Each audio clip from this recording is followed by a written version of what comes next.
Have rented my mouth to say something to you. Now, I mean, I don't have any image that I know anything you don't, so that cuts me out of that one. So then what is it you want me to say? Well, the interesting thing I've begun to notice over the years is that what you want me to say is something you already know. And how do I know that?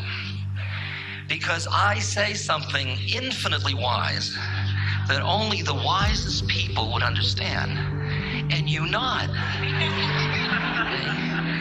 So if you nod, you know. And if you know, why did you need to spend $20 to hear me tell you what you already know? So I've thought about this as a reasonable question, since I do this so often. And I realize that what we are is in the predicament of having to say over and over to ourselves, it's like the old stories, the kind of spiritual essence of our being. We have to just keep reminding ourselves, and we come together for this process, and we all need it. I need it too.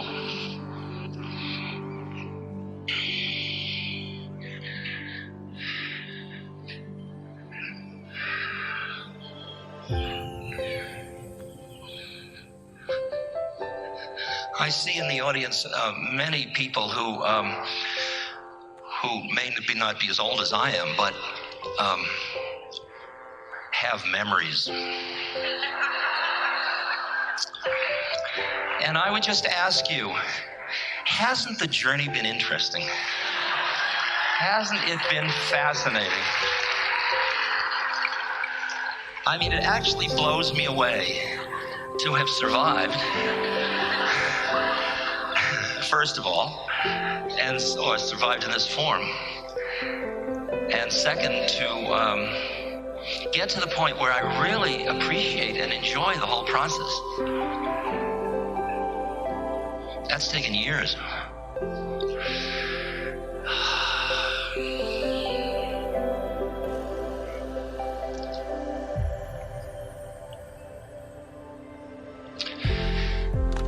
And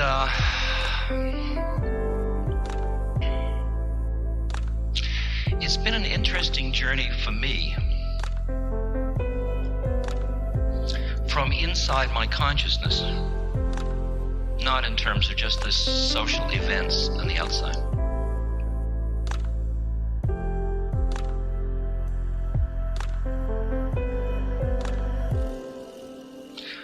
So that I could watch my mind go from Western psychologist, professor, with a model of reality that said psychology's real. And I teach it as real. It's absolutely real. And then there's the psychedelic period after the mushrooms in 1961, when I then say it's relatively real. And that, as I see it, is the major thing that happened.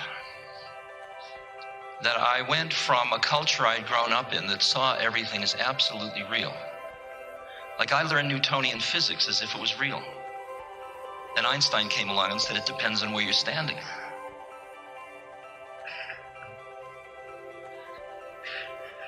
So then I went through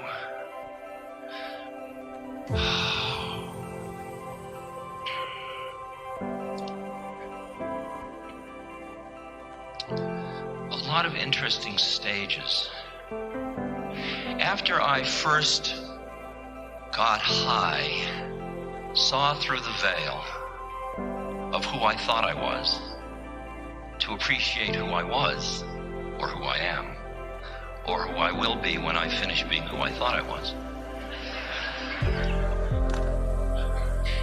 If I move too fast for you, just raise your hand and tell me, because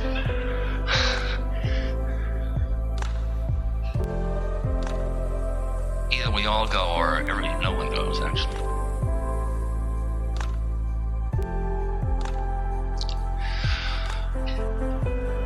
When I found I couldn't stay high, no matter how well I used my technical skills,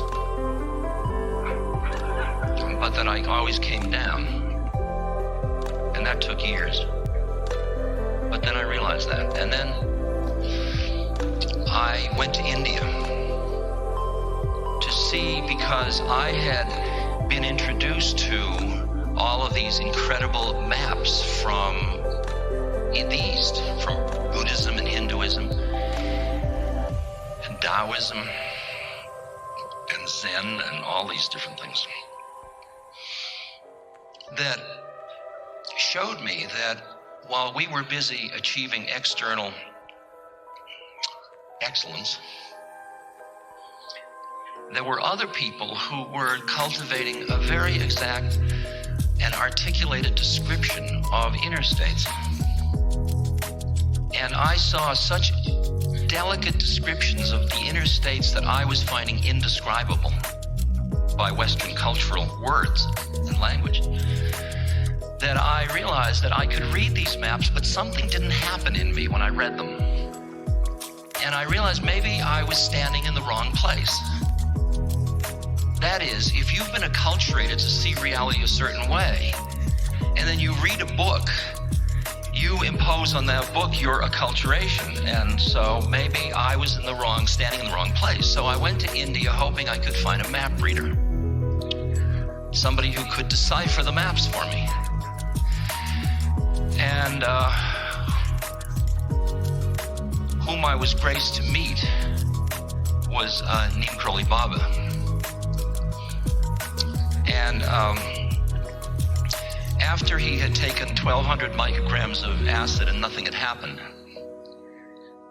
because when you're in Detroit, you don't have to take a bus to Detroit.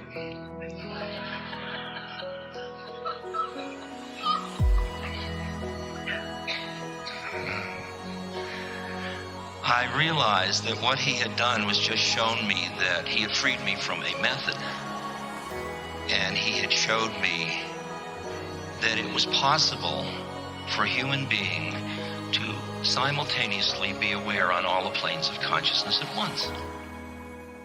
Because wherever I went, he was always there. If I got high, he was high. If I was down, he was down. And yet he wouldn't ever allow me to grab hold of him with my consciousness. Like at one point I started to think, I've got a really cool guru. He knows everything. He's a miracle Baba. Great. So a friend of mine arrived from Canada who was a professor. And I said, come see my guru, feeling my guru would snow him. So he came in, and my guru, who knew everything, said to him, hello, you're from the United States. The guy said, no, Maharaji, I'm from Canada. Oh, and you have 3 brothers? No, Maharaji, I'm an only child. And it went on like this until I was so mortified. And as the guy left the temple, he said, very nice guru you've got there, you know, and I went back steaming, and Maharaji was laughing.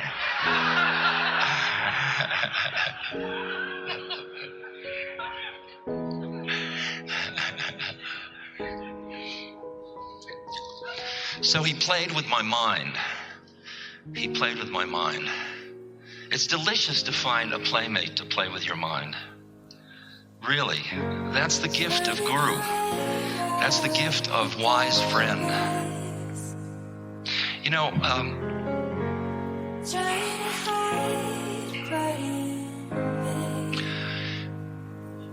my particular path has been one that I have been very reticent to speak about in the West, my spiritual path. And it's the path of what's called Guru Kripa, or grace of the Guru. And it just doesn't sell in the West, for a lot of reasons. First of all, the West is suspicious of gurus, and rightly so.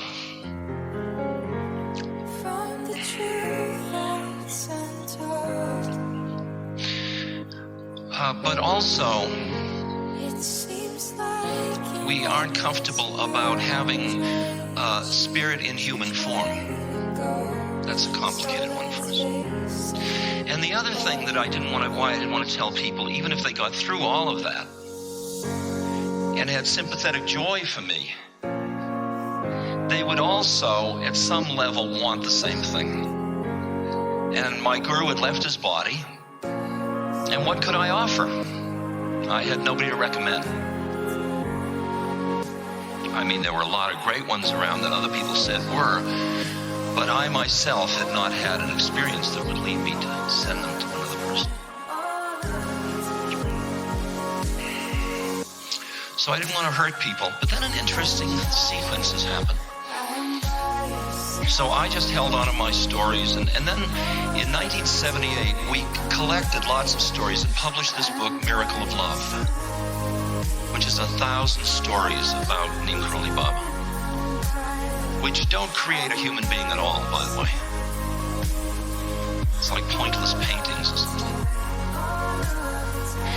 And people read that book, and they started to write letters to me with the pictures and the stories, and saying, who is that guy? I've read these stories, and somehow I've opened myself, and he's within me. He's like around me all the time. Is this good? And I said, well, as far as I can see from listening to people who are in the same situation as you, they talk to me about their relationship with him the same way as I feel in my relationship with him.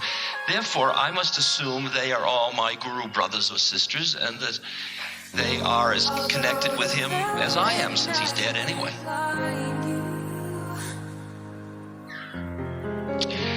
So I began to see that this whole business of, do you have a guru, do you have a teacher in flesh, was it was absolutely delicious and wonderful and a great high, but it was not necessary. In India, they say God, guru, and self are one and the same. And it certainly seems to turn out to be that case. And some people get it through a devotional path to another form, Hanuman or Ram or Maharaji or whatever form, Christ, Jesus.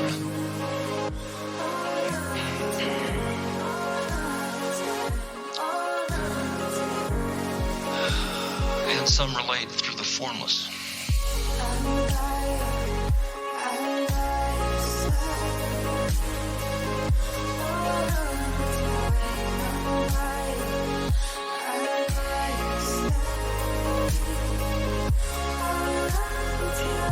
I've watched in devotional yoga, these stages of devotional yoga, where you start out with a relational love, like you love Jesus, or you love Mary, or you love Krishna, or Durga, or whoever, Hanuman. You love them in a relational way, and then, especially when you do things like chanting or all-night singing or something like that, and just keep going in and allow yourself to go into these really trance states. You come into these other planes of consciousness where you're in a different relationship to that being, where you and the beloved are just hanging out together. You're not any longer trying to get to the beloved. And then there is a period of just the most exquisite foreplay,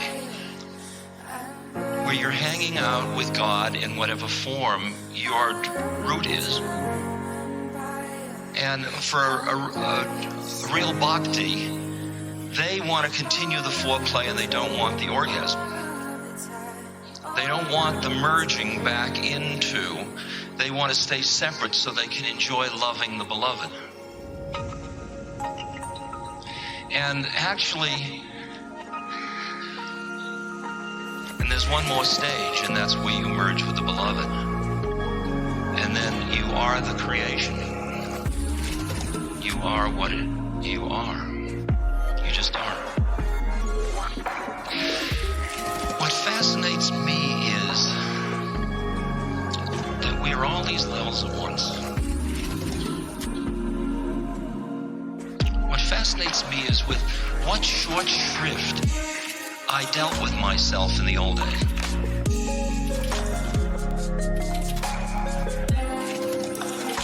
When I do this old exercise I've done many times, where you put a tuner, control knob next to your eye, and you tune it at level 1, and you look up here and you see a 65-year-old paunchy, bald, handsome gentleman. Okay. And then you flip it one dial and you see me as teacher, as spiritual seeker, as You see me as Caucasian, you see me as on and on. All my psychosocial identities. That's who you see on Channel 2. That's as the world turns. That's where our personalities hang out. That's where we think our storylines are real. Then you go to Channel 3, where we're all bigger than life. It's the astral plane. And we all have our archetypal identities. And I'm an Aries, and you know what that means. And then we go one more channel, and when we look into the eyes of another person whom we just saw as their physical body, their psychosocial identity, their astral identity, you look in their eyes and you see from behind all that another being looking out at you. Are you in there? I'm in here. How did you get into that one? It's as if you see, it's as if you have brought your awareness back into your soul identity, and what you see when you look out are other soul identities.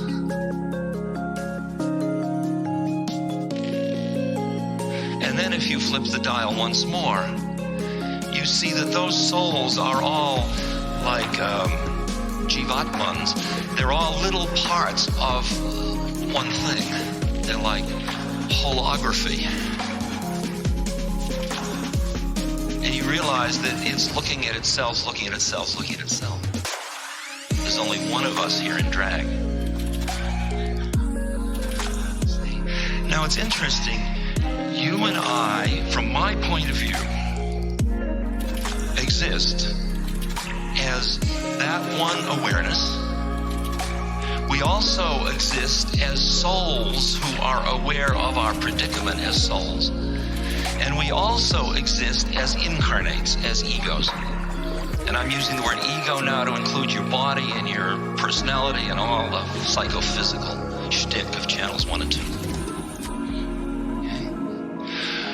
Okay. So you and I got born, which was in itself an interesting trip. But then, not to get delayed there, you and I went into training, and we went into basically somebody training. See, we went into training about how to be somebody. Now, you were trained by the best kind of people because they all thought they were somebody. Your mother and father both thought they were real, and therefore they thought their child was real. So you are surrounded by a consciousness in which your separateness is what's real. And you go into separate training. You're somebody.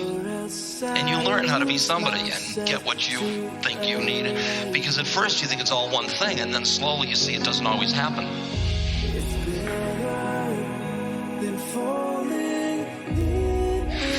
Most people, when that happens, they get so busy. The somebodyness is like computer software for functioning on this plane, on this loca. Okay. It's our thinking minds. I saw the devil on my shoulder. Once we are somebody, meaning we have a conceptual map of reality that includes who we think we are and who we think everybody else is. So we know a tree is a tree and a rose is a rose. Then we go into somebody special training. See? Didn't you? Didn't you? Then we get trained how to be somebody special. I was very special. Everybody was special. And then for us, certainly us who are gathered in this room, something happened. It may have been lurking all through your life, or it may have just happened. But at one moment, or at some point, you awakened. And you can put those in many terms. You realize you'd been had. You realize you had been trapped in somebodyness. Just in the same way as Gurdjieff talks about landing in prison. And he said, if you would escape from prison, the first thing you must realize is you're in prison. If you think you're free, no escape is possible. Far out image.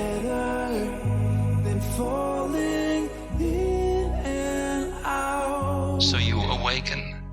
And for me, that's what happened in 1961 with the mushrooms. And from then on, the game changes. Because at that point, your awareness has experience from other, what I've now called non-ordinary states of consciousness. You have experienced reality from those planes, and you have known experientially that it's equally as valid as the plane you thought was real. This too weird? Are you here? Okay.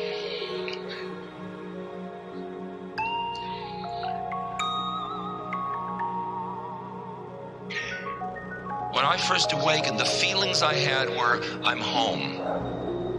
This is so familiar. Where have I been all this time? How have I cut myself off from this thing? I've been starving to death, and here I was in an ocean of plenty. How bizarre. And then slowly everything would wear off and I'd be back in it.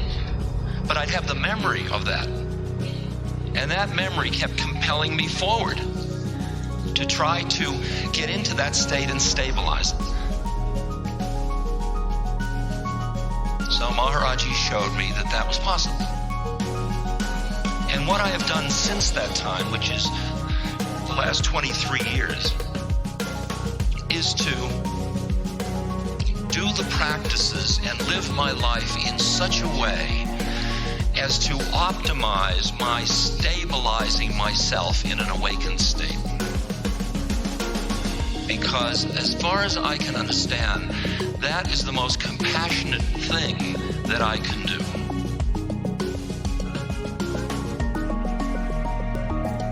Now that has nothing to do with whether I'm active or not. It's how I'm active.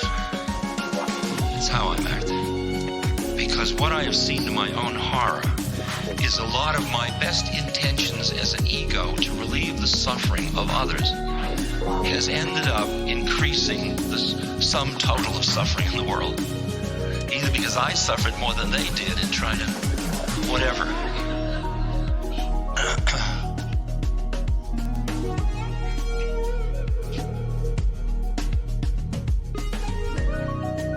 And I realized out of all that if I cared about the world, the earth, the other people, and I saw that I was the instrument, just like you are, I was the basic instrument through which social change would occur. Because as you see the web of interconnected information and consciousness, you see that as each individual in the system changes, the whole system changes.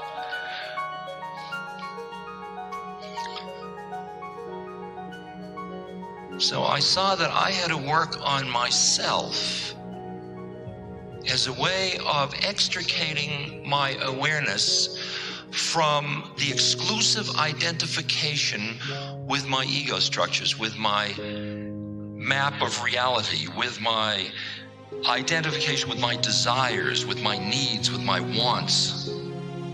not stopping any of that or trying to stop it or denying its existence. This is not Meshuggah stuff.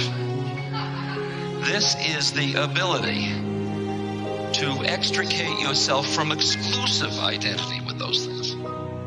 You don't push them away, because then you just end up a horny celibate. You can't do that. It's a process in which you, best characterized for me by Mahatma Gandhi. His autobiography were called Experiments with Truth. And when he was on a train and it was leaving the station, and a reporter rushed up and said, "Babaji, Mahatmaji, give me a message to take back to the people in the village." And Gandhi scribbled on a piece of paper and handed it out the window, and it said, "My life is my message."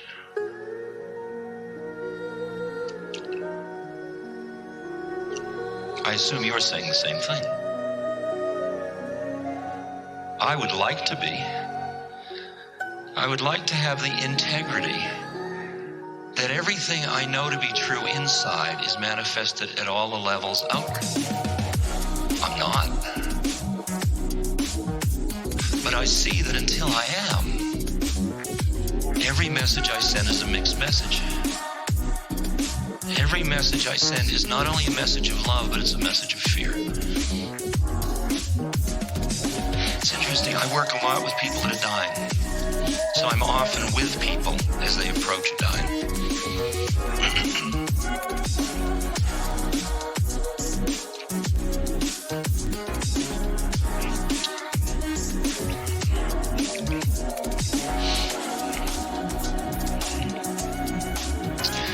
And often when I walk into the room of somebody that is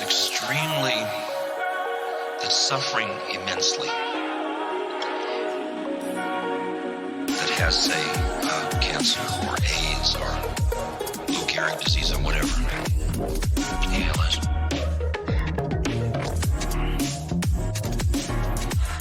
My first reactions are often reactions in which my empathy for that person and the predicament they find themselves in is so great that I feel my heart being ripped apart by the pain of their situation.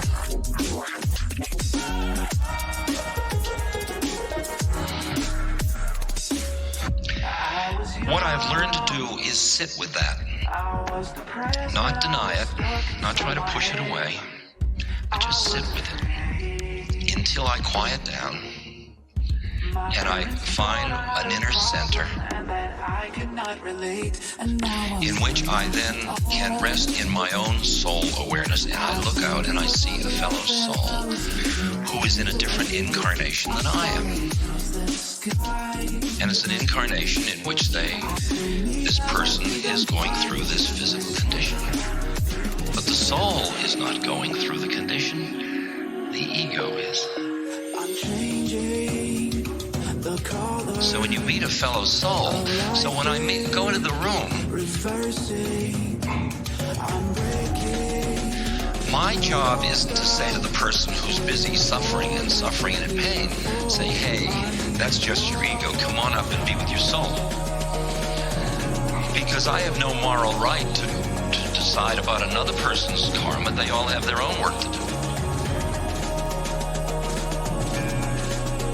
What I can do with my consciousness is create an environment where another person could come out and play if they chose. But if they didn't, blessings. You're impeccable in the role you're playing on the ego psychophysical plane. But you're also present on another plane. And I think if I could get the essence of what I have figured out in the simplest early stages of it is that you and I should be living on two planes of consciousness simultaneously. Just two. I don't ask for the whole shtick. Just two. You say, which two? And I'd say any two. Because the minute you can, whether you have lucid dreams, that's one way of doing it. one where you admit you are in a different reality and you go from reality to reality. Because what that does is it changes the meaning of any single reality. I just finished a book called Aging Lightly, a spiritual paradigm for conscious aging. Because I'm 65 and the boomers are turning 50. It's a great market.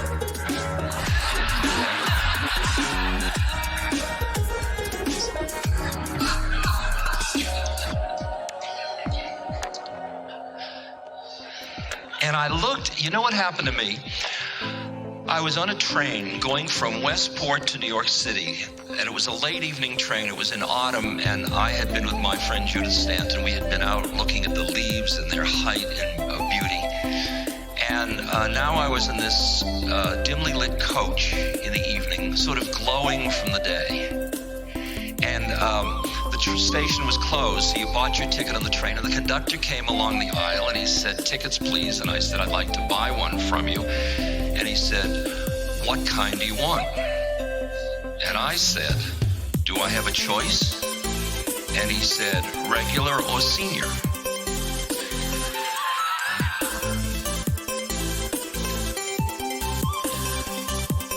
What went on in my mind at that moment will pass for the second.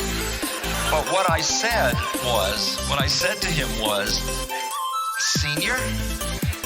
But I said it the same way as when I was 18 years old, I went into a bar to order a beer in New York State. You know, beer? Like, "Would you serve me a beer?" And he gave me the ticket. I said, "How much is this?" He said, $4.50. And I said, "How much would a regular one be?" He said, $7. And I was very pleased with that. It's not half bad. I mean, it's half price. So he gave me the ticket. He didn't ask for any identification. So then I held this ticket, and I realized that this was going to cost me more than $2.50, you know. Because here I had accepted a ticket to find, and it said on it, "Senior," see? And I never thought of myself being a senior citizen. How absurd.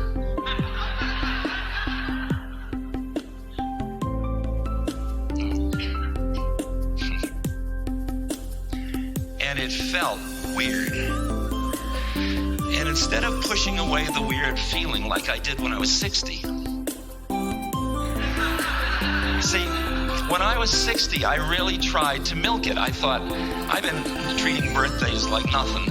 I'll really make something out of this birthday, because in India, 60 is the year when you're going into the fourth stage of life, becoming sannyas, giving up everything. So I had 3 birthday parties. If I was going to give up everything, I was going to go out flying. And I started to plan how to gear down everything and, you know, turn my life around at 60. And after about 6 months, I didn't feel a thing. I was busier than ever, and I found myself putting it off. So I thought, the hell with it. I just won't do that trip. I'll just go on being ageless. But the 62 ticket got me. You know, and the way it got me was interesting. It wasn't that it got me because inside I feel I am any age. But it was because I was entering a new social identity. And when I sensed, as I later found when I did research and read Friedan's book, Fountain of Aging, that the media, the whole economy is a youth-oriented one in which aging is treated in our society like some kind of dismal error. I mean, in a non-traditional society, you don't look to old people to pass down the lineage, because what do they know about surfing on the internet? So what you do is you have sort of obsolescence, because in one of the societies that is focused on technology and scientific materialism, it keeps producing more and better and more and better. And it's newer and changes are faster and it's goes to the young. And then at the other end of this game, as scientific materialists would like, we are figuring out how to lengthen life longer and longer and longer. So, I mean, you can see the obvious one. If a woman has a third of her life after menopause now, how interesting. If the culture defined women, which this one doesn't, but if it did define them as childbearing,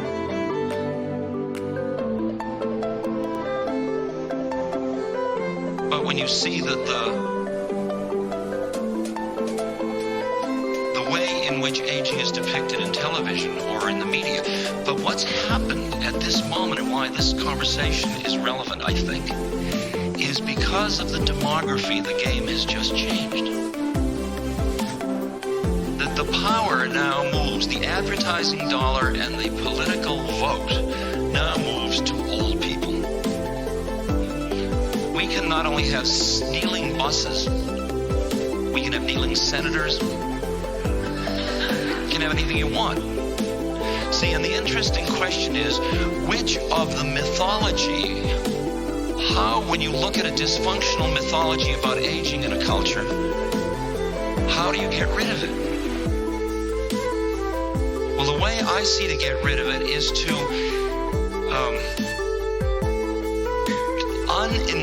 unacculturate yourself. That is, the culture isn't just out there. When you see an old person, you have a certain set of thoughts that are conditioned by your culture, that are in you now. They're no longer out there. You just have them. You've got to get rid of those first. In other words, if you're going to be free of a dysfunctional mythology that leaves aging as a time of sadness, loss, and fear, and irrelevance,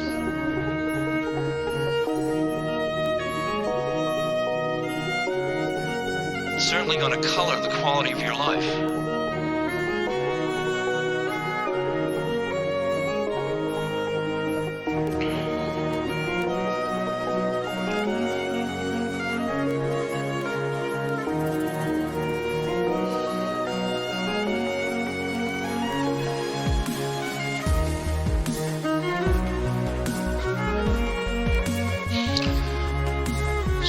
I saw in doing this book was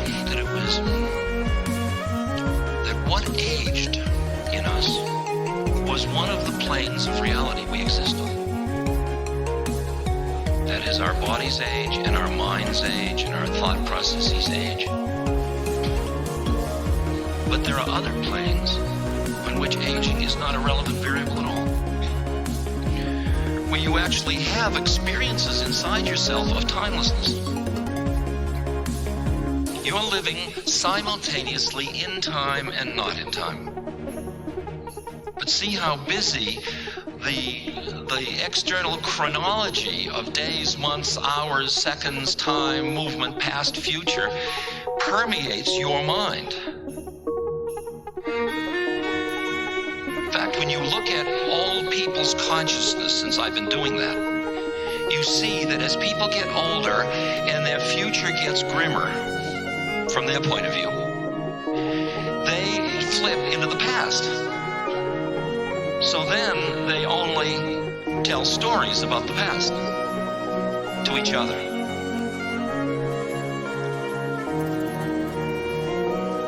What they missed on the way through because of their panic was the present.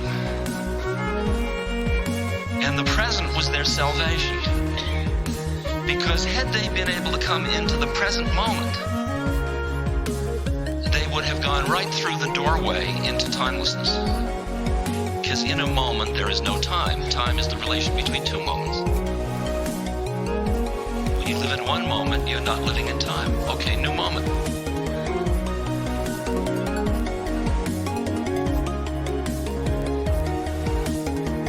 There is a way for the soul to be conscious. Once you've started to awaken, this is all you're going to settle for.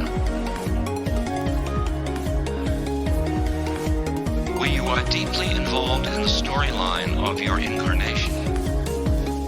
And yet, at the same moment, you are perfectly mindful and present and clear. It's a statement in the Tao, one does nothing and nothing is left undone. There's a place in you that's absolutely quiet and clear. And that doesn't in any way detract from the part of you outside that's doing and changing and all that stuff. Those are two different planes of consciousness. And to rest in two of them simultaneously makes you a reflective person rather than a reactive person.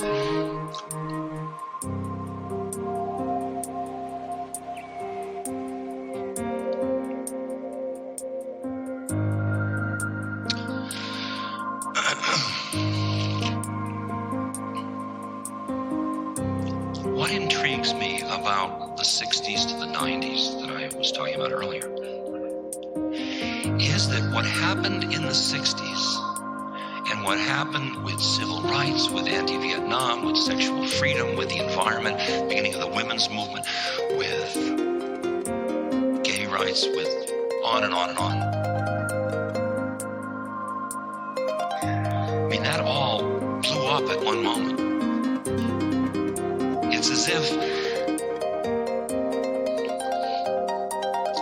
It's as if something happened at that time, and there were many causes of it, I'm sure. Some of these things have been building for years, like the civil rights movement. There was some time when we shifted into a relative reality frame, and that freed us from being intimidated by the patriarchal, vertical, institutional structures that we had been living under.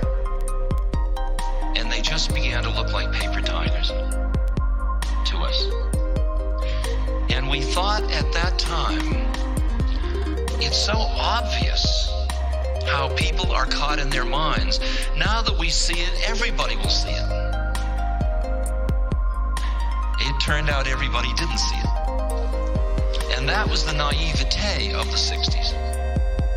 It was the innocence saying, oh my God, we have been living in a mind structure. It's like in a mind prison defining reality this way, like Plato's cave or something like that. And you thought, this is so true. How can I not act according to this truth? And if it is true that I am also this soul and so is everyone else, and from this place we can clearly see what we're doing to the world and each other and ourselves and all that, and this all would change. Now, why doesn't that happen? Because a lot of people who had a big investment in their ego structures, in their power and their security, which is what you try to build when you feel like a vulnerable, separate little entity. If somebody didn't awaken out of their somebodyness, they are frightened at that moment because their somebodyness is up for grabs. And what happened in the 60s was it got so close to what they perceived as chaos and anarchy that they forgot a lot of stuff in order to protect themselves because they felt the siege. And what we had was many years of the pendulum swing with President Reagan and President Bush and the fundamentalists and the far right.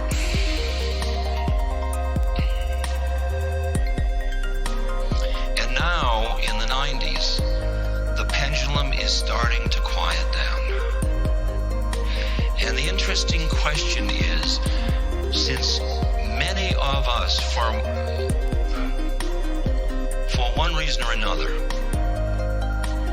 have an appreciation of the two planes of consciousness,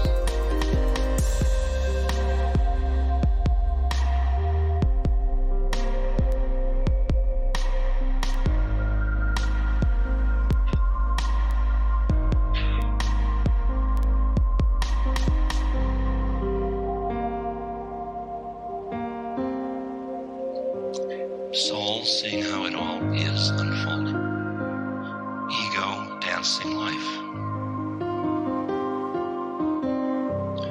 if we see that now, is there a way that we can share that kind of wisdom with our fellow human beings without scaring the hell out of them?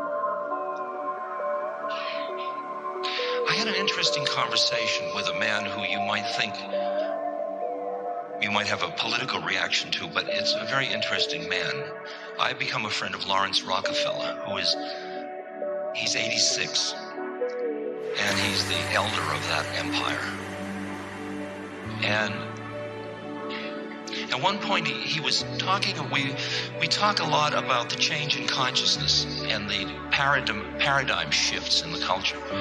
At one point he said that he was encouraging different universities to make a professorship of consciousness. It's his way in through, because he's straight. So that's his way. So I said, well, it's not going to work, because they'll pervert it, You're not going to get a mystic teaching you a course in consciousness. We're at Harvard, Yale, Stanford. Tell me. So he said, I gave it to them, and then the president of Princeton, or one of them, came back and said, we could do that, Mr. Rockefeller, since he's like one of their biggest givers, but could we recall it this? And he says, you have to let them do that, he said, because the new paradigm has happened and they've already lost, and we've got to help them save face.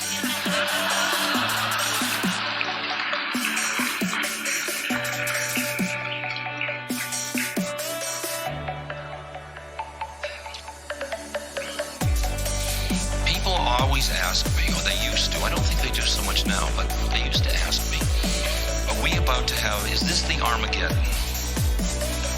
Or is this the Aquarian Age? Is this the age when it's all about to happen? Or is it about to unhappen? Destroy itself? And how the hell do I know? And I realized that if it were going to be the end, that means I was going to die along with everything else. How would I like to prepare for death? The way I'd like to prepare for death is stay in the present moment as fully as I could, for when the moment comes when I meet the mystery of the unknown. Basically, I say, death is a mystery. How would I like to meet a mystery? Well, I'd like to meet a mystery with a sense of adventure. I'd like to meet a mystery with as much clarity of mind as I could muster. I'd like to meet a mystery free of a lot of forces that are pulling me back into the form I'm leaving, like pain and people.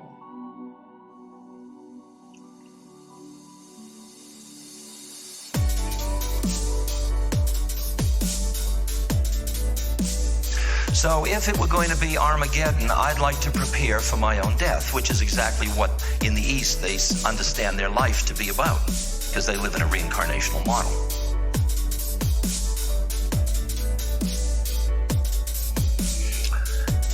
So what I would do to do that is I'd quiet my mind as well as I could, so I could hear as clearly as possible. I would open my heart as widely as I could. And I'd do whatever I could in the meantime to relieve suffering. What else was I going to do?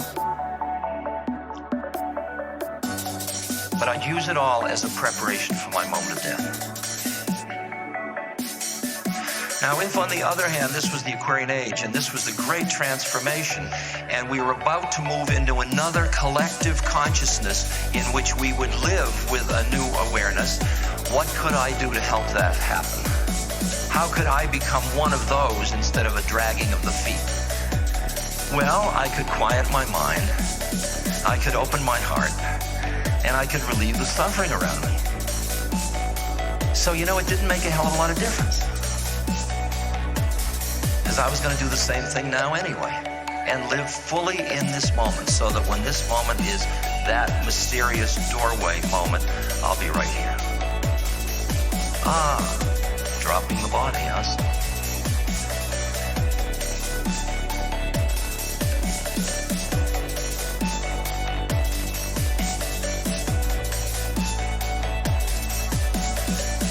finish one of the other stories. After Miracle of Love came out and people started to say they were experiencing Maharaji, and I began to see the way that was working about God, Guru, and Self, that people could meet themselves through an imaginary person as well as through a person on this plane, since it was just the imaginary could be invested. So I created a plan saying to people, you could have an imaginary playmate too. That if you would like to use a playmate as a vehicle to get free, create your own playmate. Now, what would you want your playmate to have? Wisdom? Yeah. Humor? How about a little rascality? How about a deep sense of the emptiness of form? How about a true devotional heart? You can put anything you want, and then just hang out with your new playmate. That's what I do. I hang out with Maharaji. And those are the qualities I hang out with. And you start with this imaginary playmate, which can be in an animal form or human form, whatever you like. But you take it everywhere you go. You don't have to tell everybody. But it's somebody that hangs out with you, like sort of right here, that's saying, wow, look at that, or you fool, or whatever.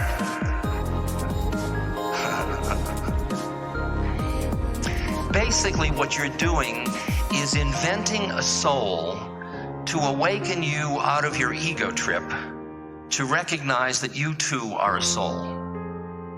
And as it all becomes, as it happens, it turns out, of course, that your imaginary playmate was as real as you were. Because who you thought you were was just who you thought you were anyway.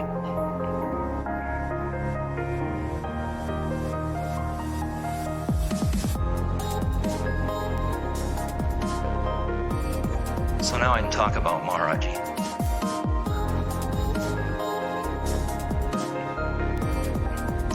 Because what we are doing with this between Guru and Self is that we don't fully know who we are.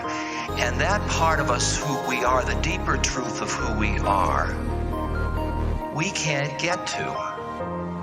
And so we create it in an external form.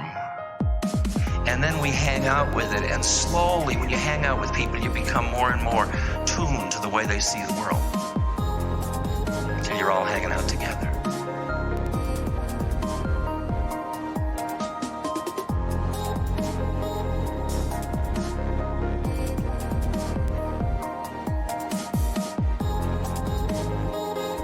So what I see is our predicament, our position is that we understand that everybody has to go or nobody goes. We don't want to start a polarization again. And yet it is very evident to me that there is a shift in collective consciousness, which you could call a new paradigm or a new way of perceiving reality.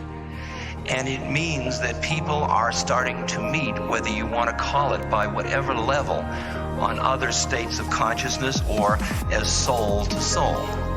You here, I'm here. And in a way, the technology of the information age just speeds up the whole process. Because virtual reality and this reality all become just two realities after a while.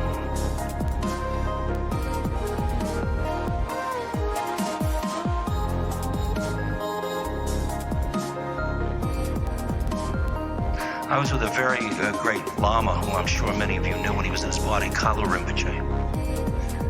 And I said to ℓ𝓼, what should I do, ℓ𝓼? He said, Ram Dass, you have three things to do this lifetime. Honor your Guru, deepen your emptiness, and deepen your compassion. That was interesting. And I honor my Guru, I do honor my Guru. And what blew me away was that the emptier I got, the more real was my compassion. Let me tell you what I mean. when I have a lot of my separateness, and then I go to deal with somebody who needs something from me, or thinks they need something from me, to the extent that I'm caught in my separateness, I reinforce their sense of separateness and their isolation. To the extent that I'm free of it, I free them, or I am available to help them be free if they would become free.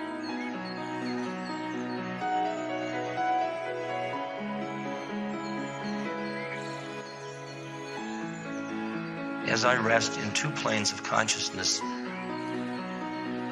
and just stay there, I keep feeling people beginning to resonate on the soul awareness. Checkout counter at supermarket. Going through just the rituals of checking out. A moment look in the eyes of another person. Something listened to as if you are meeting a fellow soul who you're meeting through being a checkout person or a customer. I'll tell you, it's very simple. You and I have started to awaken. We are attempting to stabilize what we have tasted and what we know. What we know, originally we had to do traumatic things to get there, but the ideas are mainstreaming in the culture now. The idea of relative reality is mainstreaming. And you can find it anywhere in the most conservative Middle West. I'll say far out things and people will not. Because if you say them simply and they resonate with their truth, they will not.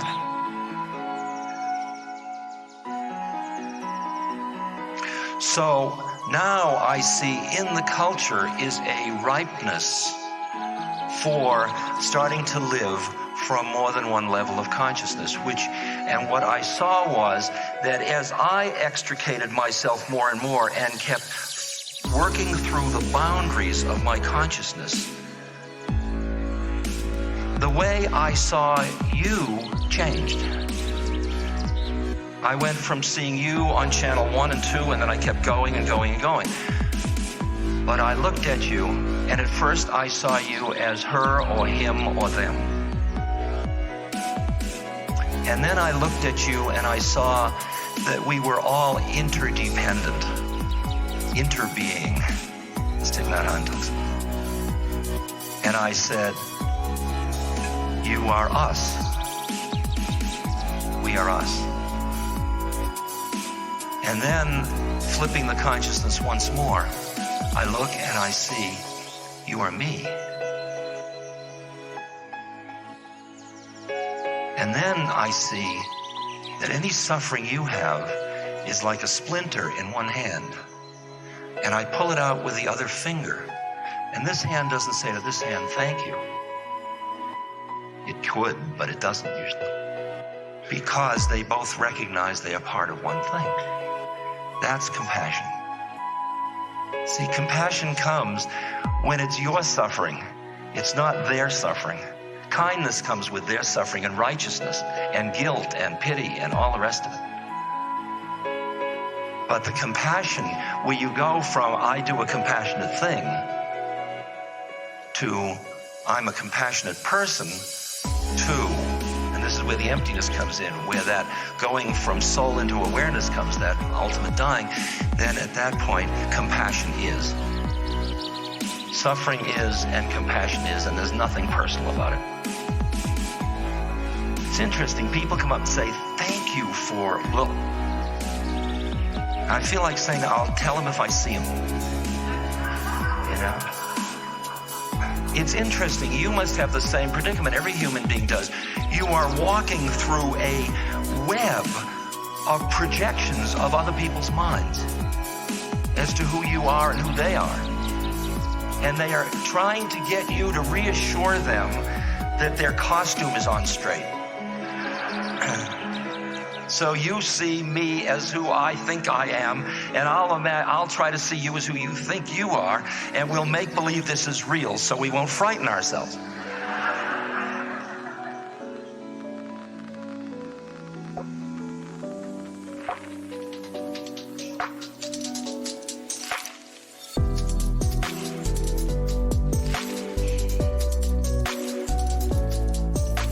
wake up into soul awareness, you look and you see people coming along deeply mired in their identity with who they think they are, with their role, with their personality, with their needs, fears, hopes, joys,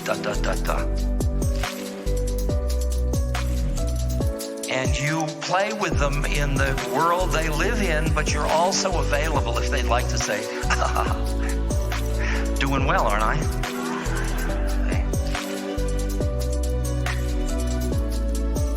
It's interesting whether your consciousness allows other human beings to come out and play. You can go into a city and say, oh, there's nobody here that's spiritual. All you're doing is mirroring your own consciousness. When you're spiritual, it's all spiritual. When you're resting in soul, what you see is souls in drag. And you enjoy it. You enjoy the dance. You appreciate the beauty of the manifestation. You look at your own aging as a set of events that are going to be all your curriculum for becoming more conscious. And as you become more conscious and live less in time and are more aware, at least in balance to the amount that's busy aging and losing and everything, then the fear changes. And then a whole other dimension, which you could call love, is free to come in. Aging can be an absolute groove in this society, as it is in other societies. It's too bad we should lose it. And it's going to be a lot of us that are going to help make that different, I think. And as we do, so will all of the social institutions of which we are a part change. I mean, I work in the business community.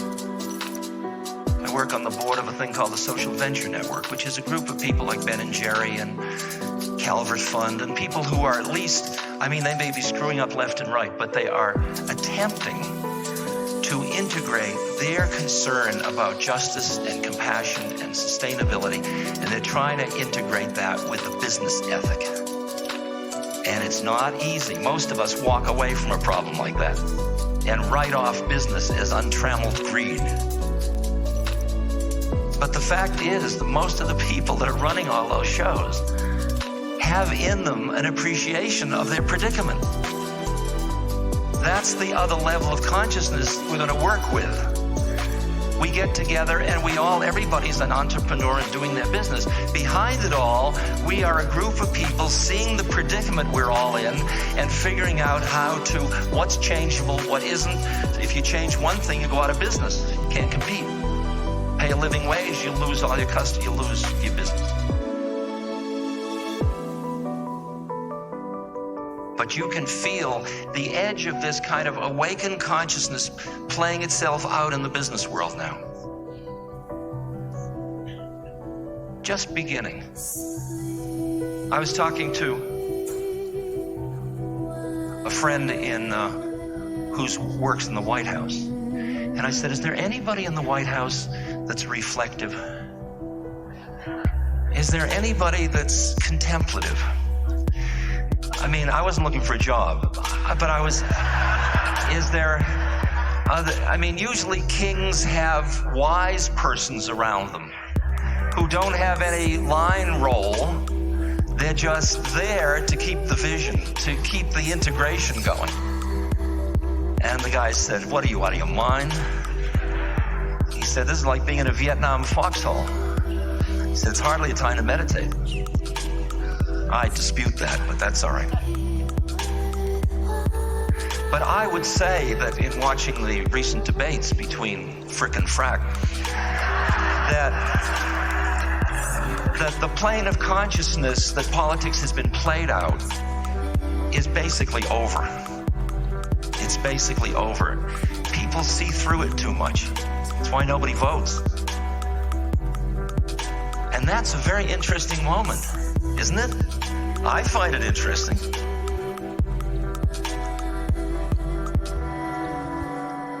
I find it interesting that the culture is becoming so obsessed with death, with assisted suicide and Dr. Kevorkian, with suicide, with capital punishment, with abortion, with violence in the streets, murders, the O.J. Simpson trial. It's an interesting moment when the games that we have been playing about death aren't working so well. And I was invited to speak at a kind of a Tony graduate program in California. Speak to a benefit for their organization. So the woman said, "What would you like to speak about?" I said, "Well, I've done a lot of work with aging. I've just been finishing a book. I'll speak on aging." She said, "Oh, no." She said, "The people wouldn't come to hear you speak about aging at a benefit." Okay, well, I said, "Well, I do a lot of work with death." She said, "Oh my God, no." She said, "Can you imagine people coming to a dinner party to talk about death?" I said, "Well, I've done 2 books on, I work a lot with suffering."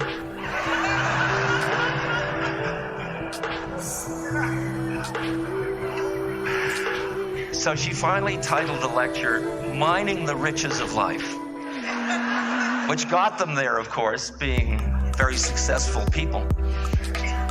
And I talked about suffering, old age, and death. Because to me, they're the most intriguing situations you and I have in front of us.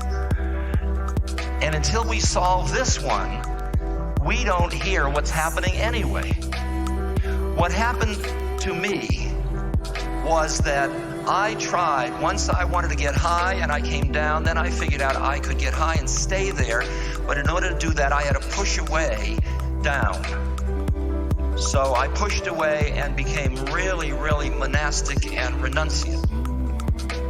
And I got incredible Shakti and Tej and all that stuff.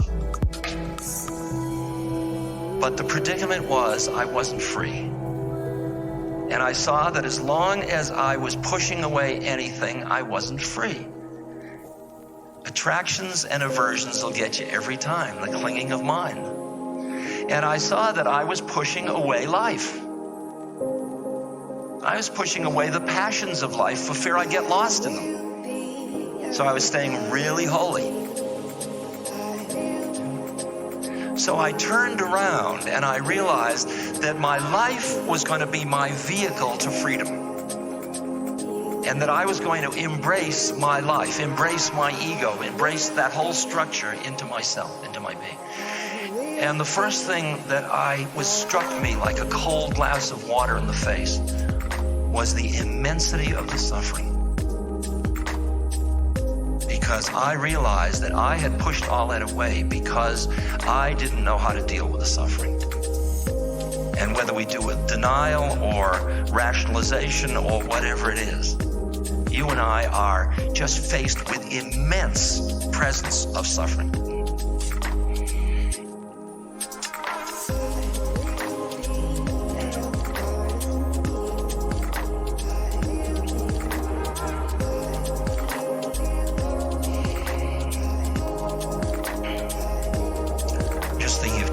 I was in Washington for the quilt, the AIDS quilt, and there was a mile-long, huge display of these panels for each person of 40,000 people. And the immensity of the suffering that represented, and the immensity of the love that was represented in all those panels. It was hard to conceive of it. You couldn't conceive of it. You could just bathe in the immensity of it. So when we turn around and look at the suffering and we say it's unbearable, so we have to look away. But we can't look away. We have 2 choices.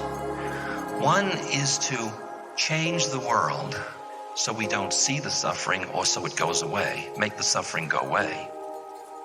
The other is to change yourself. And when you say it's unbearable, I'd say, to whom is it unbearable? Is the suffering in the universe unbearable to God?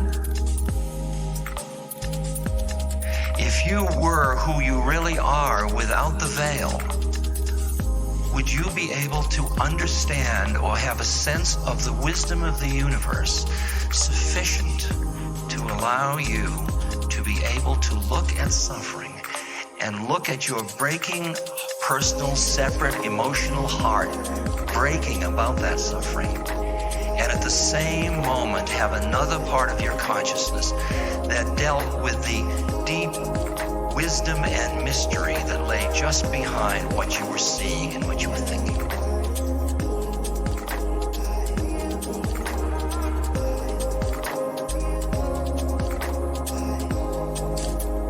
To be able, my guru used to do an interesting thing, which was a really hard one for me. There was a moment when there was a lot of starvation in Bangladesh, and I had a microvan of Volkswagen, and I wanted to take it there, and I went to him for his blessing, and I was very agitated about what was going on in Bangladesh. And Maharaj, he was a very compassionate being, and he didn't say that I should do it or shouldn't do it. He just said to me, Ram Dass, don't you see it's all perfect? And when I heard that, it was like an obscenity. You talk about children dying of starvation and say it's perfect. What I saw in years in reflection was that he was reminding me that I had lost my balance. And that when you lose your balance, you put yourself in a position where your actions no longer can relieve the suffering they could if you had that balance.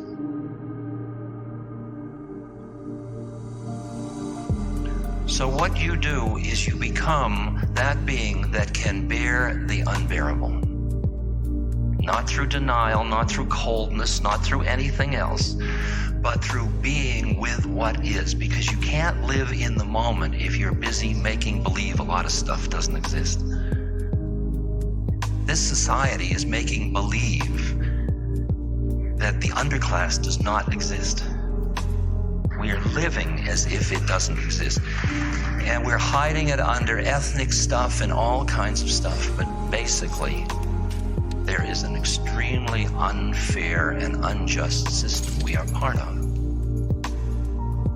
And when you are more conscious, you see that the game begins with you and how you live your life and how you live with each person around you, and you begin to feel the webs that work to change the whole game.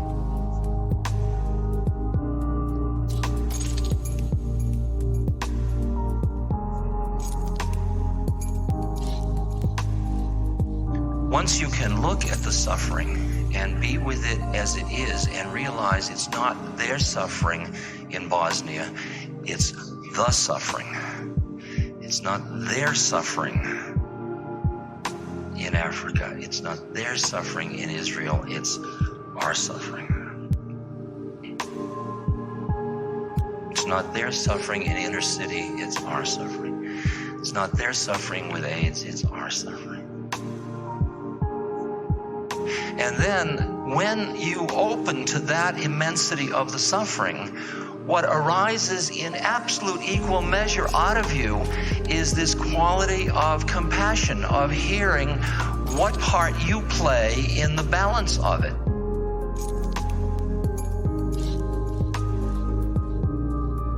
And it doesn't matter which part you play whichever part is appropriate for you to play in view of your skills, opportunities, situation in life, etc.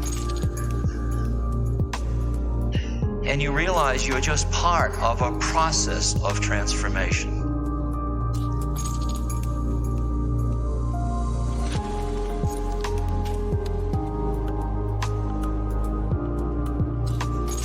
Once that emptiness compassion link is made, and you're at peace with your being and all of the stuff's happening, and it's nothing personal, then you're quiet enough to be able to see the absolute joy and exquisite awe of the universe. Because you're not caught in righteous indignation. Not that you won't oppose and protest, but as Kabir said, do what you do with another person, but never put them out of your heart. You can oppose somebody and protest and even incarcerate them under certain conditions, as long as you can love them enough.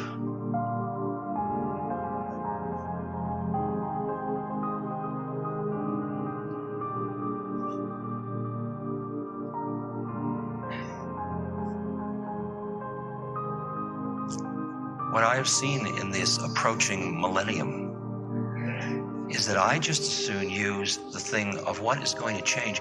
There was a moment I had with John Seed, a deep ecologist, beautiful man who's done a lot. He's an Australian. And he said, I said to him, John, you know so much about the world and the trees. What's going to happen? Is it too late? He said, yes, Ramdas, it's too late. The inertia of the destruction of the rainforest, the balance of values is too one-sided. It's like beings rushing towards the edge of a cliff. So we were quiet as I pondered that nice new information. And then he said to me, almost under his breath, he said, it would take a miracle. I said, aha. I said, what kind of a miracle? He says, well, don't underestimate us. He said, we came up out of the water onto land. Aha, that kind of a miracle. I'll tell you what the miracle is. The miracle is the miracle of consciousness. We have finished our reductio ad absurdum of consciousness into being something of the brain. We have opened to the possibility that there are other frequencies we exist on. There are other identities we have. We are much richer as those beings that stand between earth and heaven than we give ourselves credit for. And the minute the setting changes enough, then everybody begins to recognize it, because everybody has in us all of the clues we need to acknowledge these planes of existence were we not busy denying them.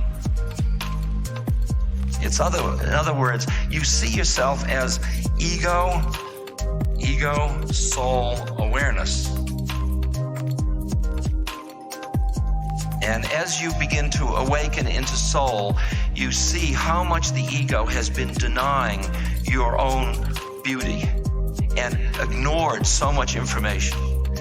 And then you get to rest in soul, and then you start to feel the yearning to merge with God.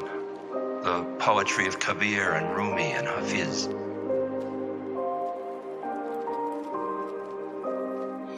So you and I are here on earth.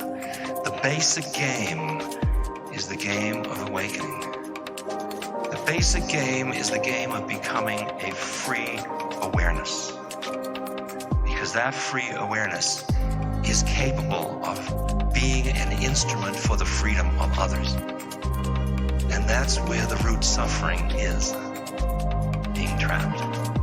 It has nothing to do with it. Okay. Our job is the work on ourselves.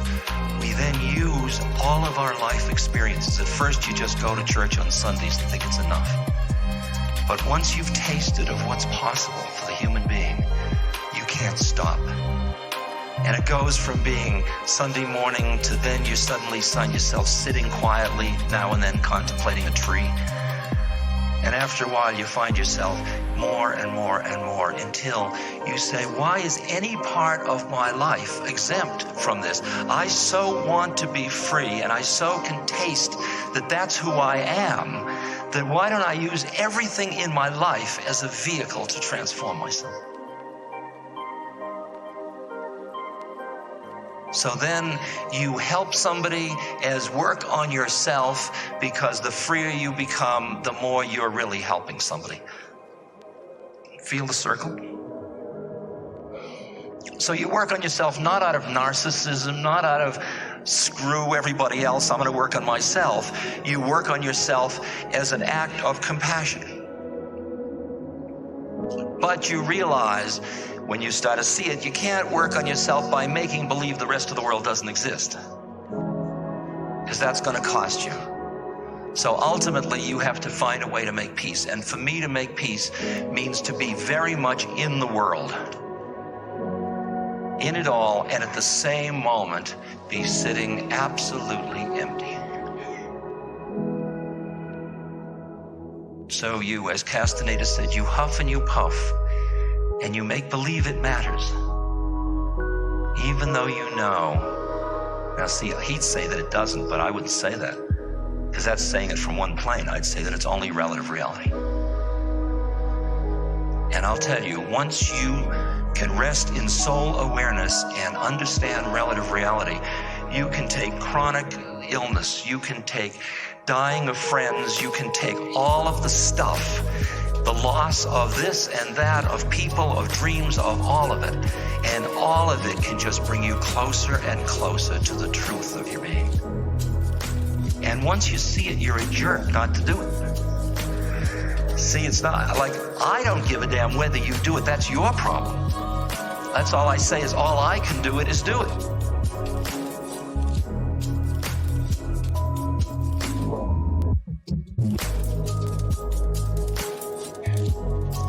Boy, this has been heavy. I'm amazed everybody's here, but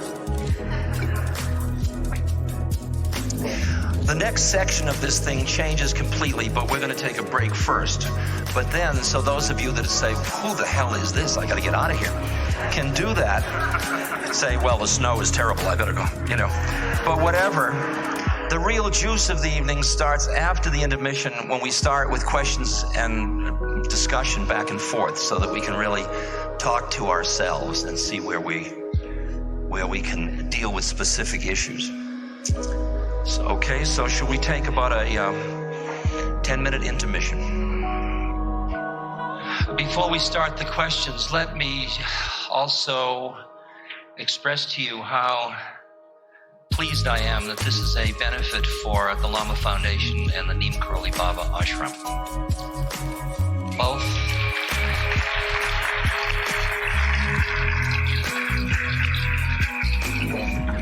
Both of those, in my estimation, are part of a gift of spirit that dwells in New Mexico at this moment, and has fed and continues to feed many people in terms of food and spirit. And most of you undoubtedly by now know that Lamas suffered that huge fire. But the central buildings continue to exist, and I went up there and it's like a moonscape, but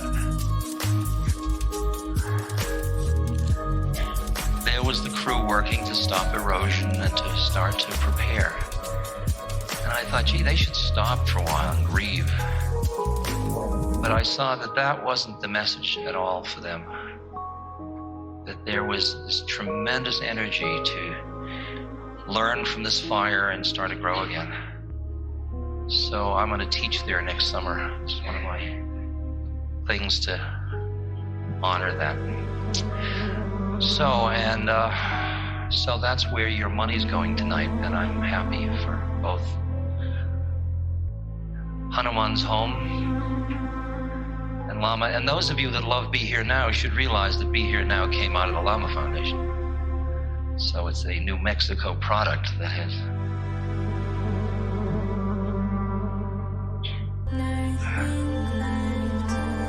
just want as much of that as that's fine. Let's set it down there. That's right. Okay. Anything is fair game to ask. You don't have to clean up anything. And I'll repeat the questions after I hear them. Okay? Yes. With what? Siddhi-ma? You mean Maharaji Siddhi-ma? My current relationship, when Maharaji, my guru, left his body, he had been keeping a diary for years of all the critical things that were happening each day. You wouldn't think gurus would do that, but when you opened his diary, what he had written 2 pages of each day was Ram, Ram, Ram, Ram, Ram, Ram, Ram, Ram, Ram, because God just kept happening. So he handed those books over to her and told her she should keep them now. So, and she's a beautiful, great village woman, very, very deep and wise person. So she is my guru sister, I would say. Okay. Questions?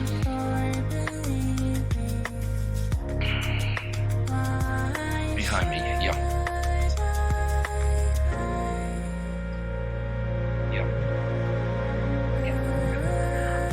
I've just done a little bit of substitute teaching in the public schools, and I'm not teacher trained.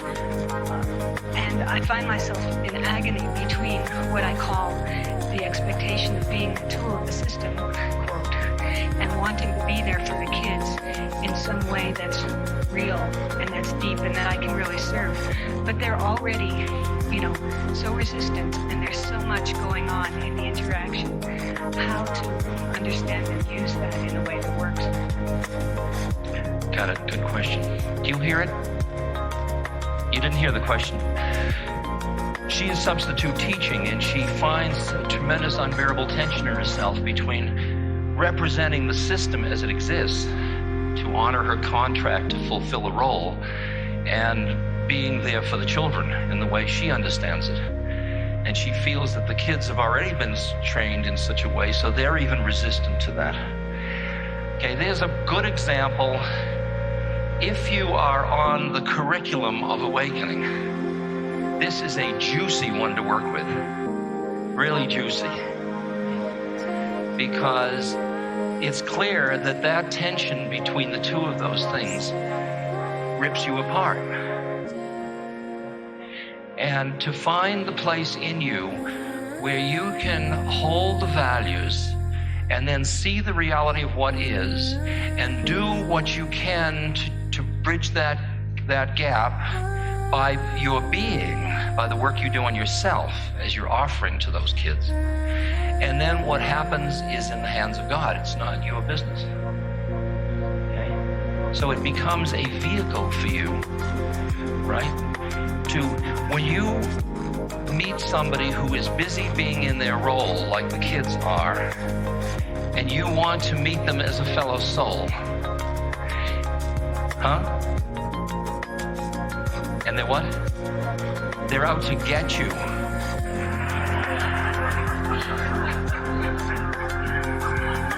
The game is changing a bit. I just get the little buggers. I don't.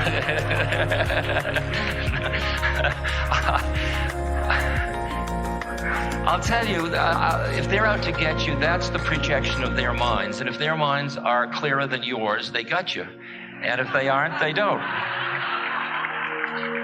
So don't be a lazy slob. Get on with it. Don't expect genteel responses from me tonight. I'm in a feisty mood. Questions? Yes.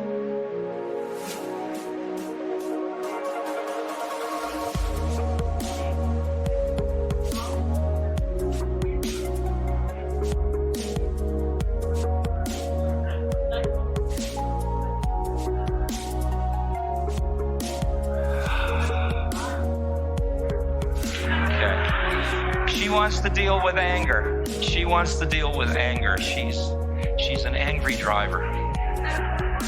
She's an angry driver. Well, the interesting question is whether your anger helps anything or not. And if it doesn't, it's a lot of bullshit and you're spending too much time feeding it. The best thing to do is just give it up. When my guru said that to me, he said, Ram Dass, give up your anger. Trained as I was as a psychologist, you don't just give up your anger. You might cathartic, you might work it out, you might punch a pillow, you might punch your teacher, you might do any number of things. You can hate your parents, but you've got to work it out. My guru said, give it up. And it was bizarre. So then he said an interesting thing. He said, give it up, give a little up each day and I'll help you.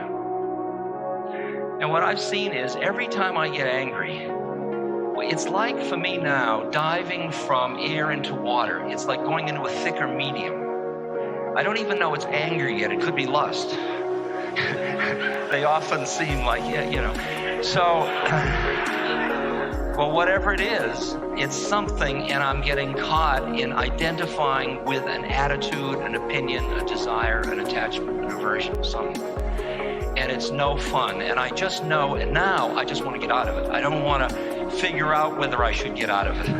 I already did that. Now I'm just going to activate whatever thing I need to get out of it. Okay. Sir.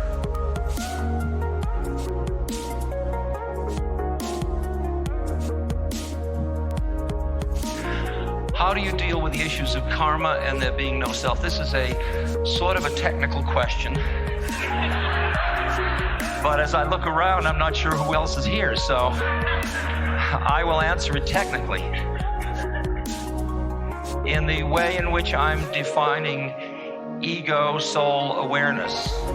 As a Buddhist, I realize that the soul is a transitory thing. I am using it as a stepladder in a vehicle to go from identification with separateness to non-identification with separateness, non-exclusive identification. So the nice thing about soul is you can go into soul and really realize you're looking at the universe from a different place without having to give up your separateness. A lot of people are a little frightened about giving up their separateness, like everybody. So, karma is the soul's karma. What's continuous about souls over their time span, whatever that may be, whether it's just a flick of a thought, however long that is, the uniqueness of it is karma. It's like a DNA code. And it leads the soul to manifest over and over again in some way or other, in the dream state, on the physical plane, on some place or other. And then the karma gets worked out slowly by the manifestation. The soul, if you get lost in the manifestation, you think you're working it out. If you're the soul, you see it's working it out. All right, just like if I have a cut, I watch and say it's healing. I don't have to heal it. Am I dealing with your question? That's karma. And as far as I can see, form and emptiness. Form is no other than emptiness. Emptiness is no other than form. And in that sense, self is no other than non-self, and non-self no other than self. So, I can use illusions to get rid of other illusions, knowing I'm going to throw all the illusions away. Okay? Yes.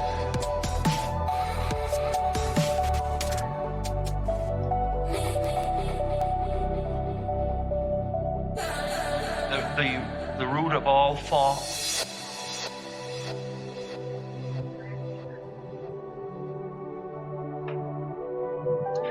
The root of all false mysticism is the desire for experience.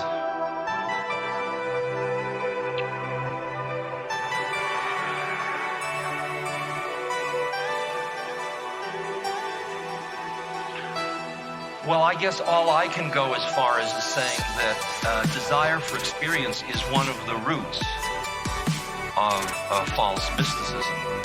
But I have no idea whether it's the root or not. I can't quite go that far because I haven't really reflected on it. Okay? I don't question Thomas Merton. Who would dare do that?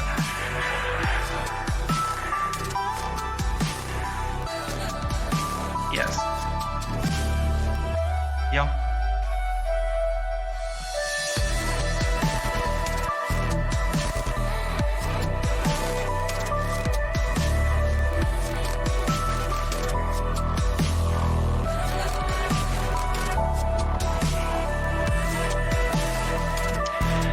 She's asking about moving towards holarchy or sort of equi-power distribution as opposed to vertical power.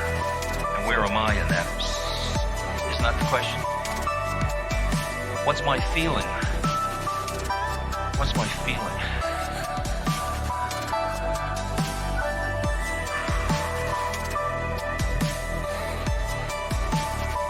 Well, here's the thought, and the feeling seems okay. The thought is that when you and I were trained and acculturated, we did that all through relationships with other beings. So we are basically, our ego structure is really totally relational. The way we think of who we are, it's in relationship to things and people around us. And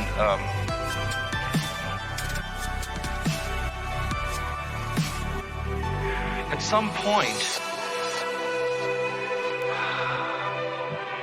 we threw over our membership in communities because of some model in our minds that, first, a confusion between external freedom and internal freedom, and second, a feeling that that I had to go my own trip, that the journey to enlightenment is for each individual, and what you have to do is throw off membership and things.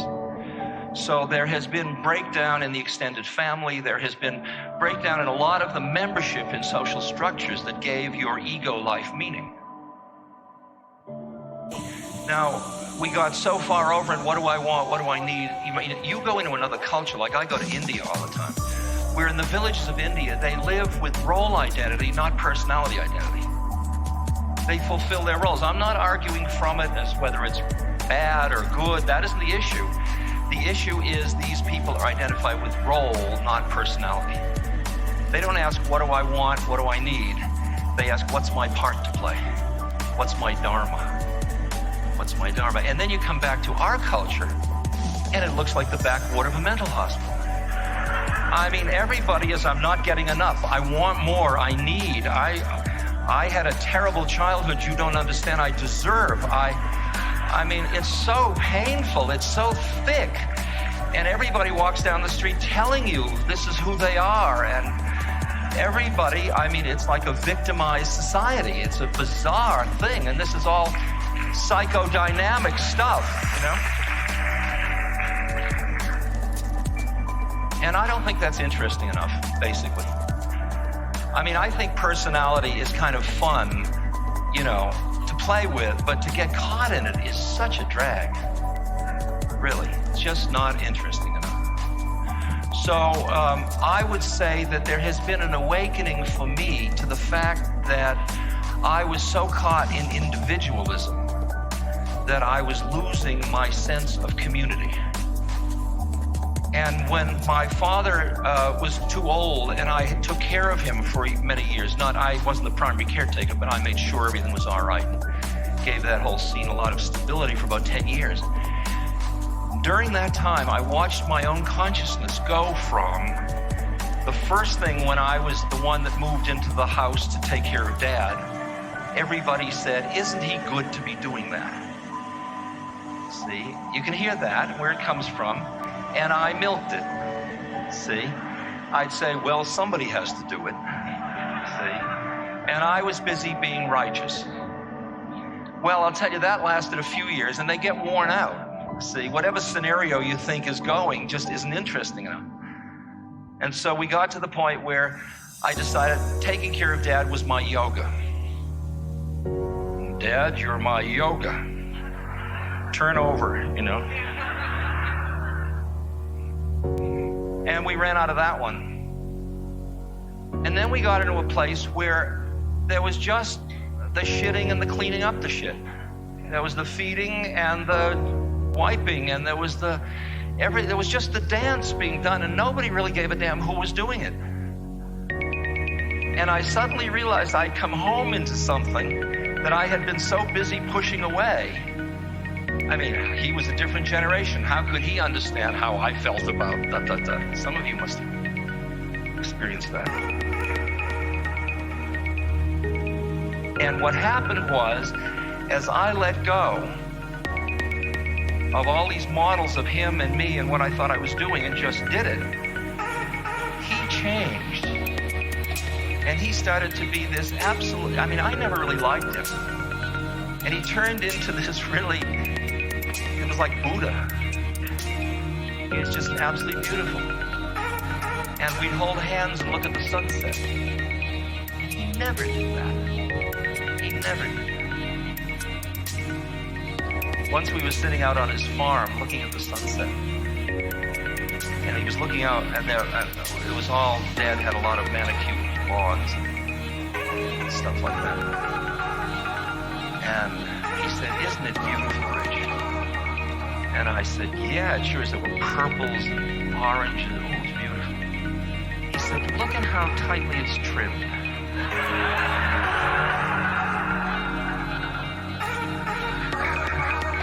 See, if he couldn't even get up to the sky, how did I think he was going to get to some other plane? And then there we were.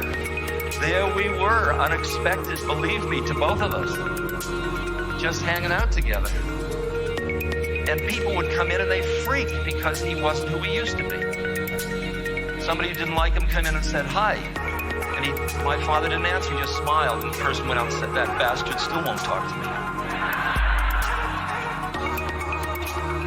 And my aunt came in who loved my father, her big brother, and she said, George, how are you? And he just smiled at her. And she said, what have they done to you? Where have they taken you? He was happy, I was happy, she was miserable.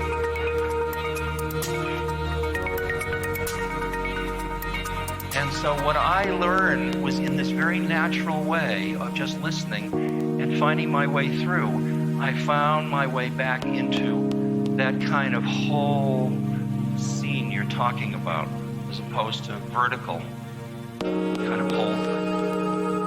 So I feel it as I tune in on the internet.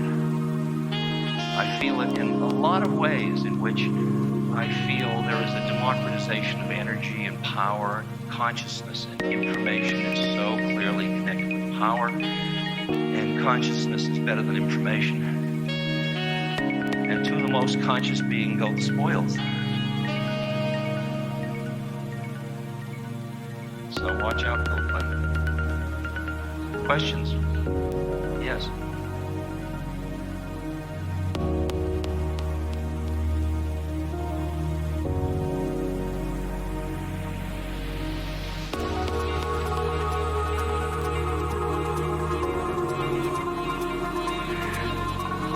Speak about spirituality in the workplace.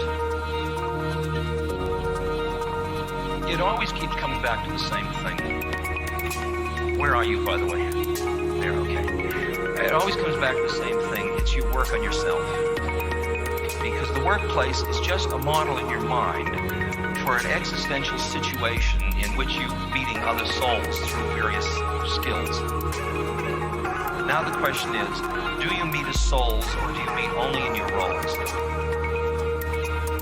You hear what I'm asking? And so your work is to be there in your role and as a soul. And then the other person does whatever they can do.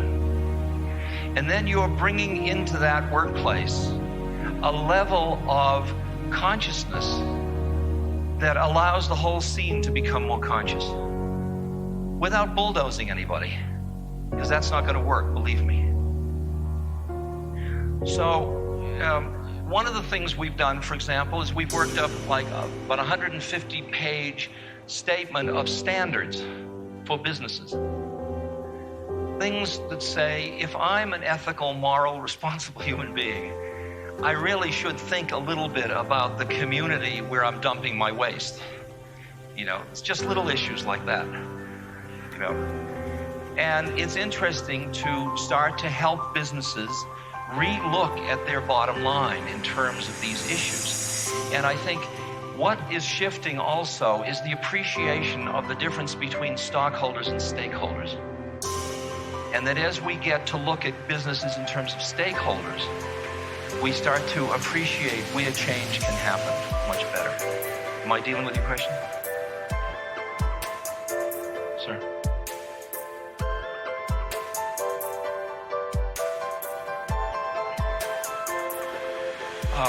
What's my perspective on the life of Timothy Leary? How is his journey different than mine?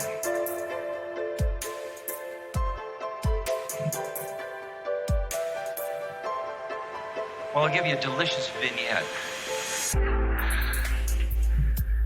In this vignette, you've got to understand that Timothy and I both had innumerable consciousness expanding experiences.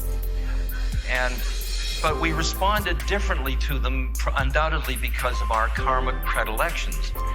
And so Timothy became fascinated with form, and I became more fascinated with formlessness. So you could call me a mystic, you call him a visionary. So we were different, and he loved thought, and I kind of saw thought as something to be a little free of.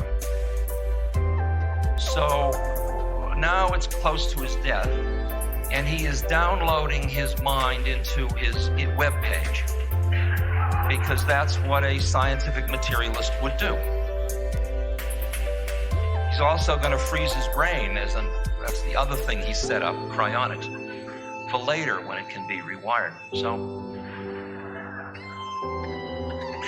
I, as a psychologically trained entity, feel that he is caught in his mind, and that when he dies, it's going to be difficult for him because he's made such an investment in something that's going to crumble. So he's ill prepared because he's in denial. So I better help him. So I get down to help Timothy, but nobody there seems to need help. They're all in virtual reality. I mean, they're in cyberspace. Everybody in the house is in cyberspace, and they're downloading. And they're all downloading everything, and it's incredible. Nobody's dying, so I'm the only one worried about dying. None of them are, so.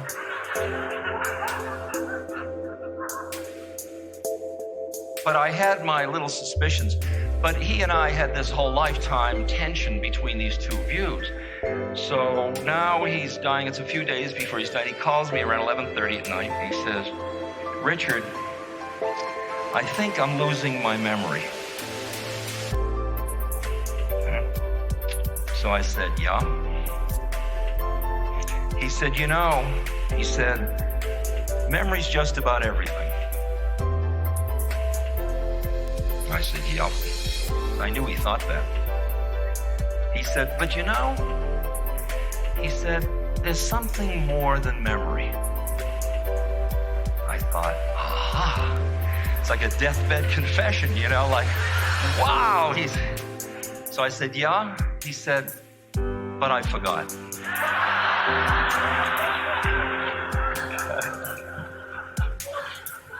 I can't ask for a better playmate than that. I want you to know, all right? That's a real playmate. And so the last time I was down there, I was with him, and he was signing blotter art, acid blotter art. I think he got $100 for every signature, and he was practically dead, and he was just like, and I was taking them away as he signed them, and I said, "See, Timothy, we're doing piecework, this is great."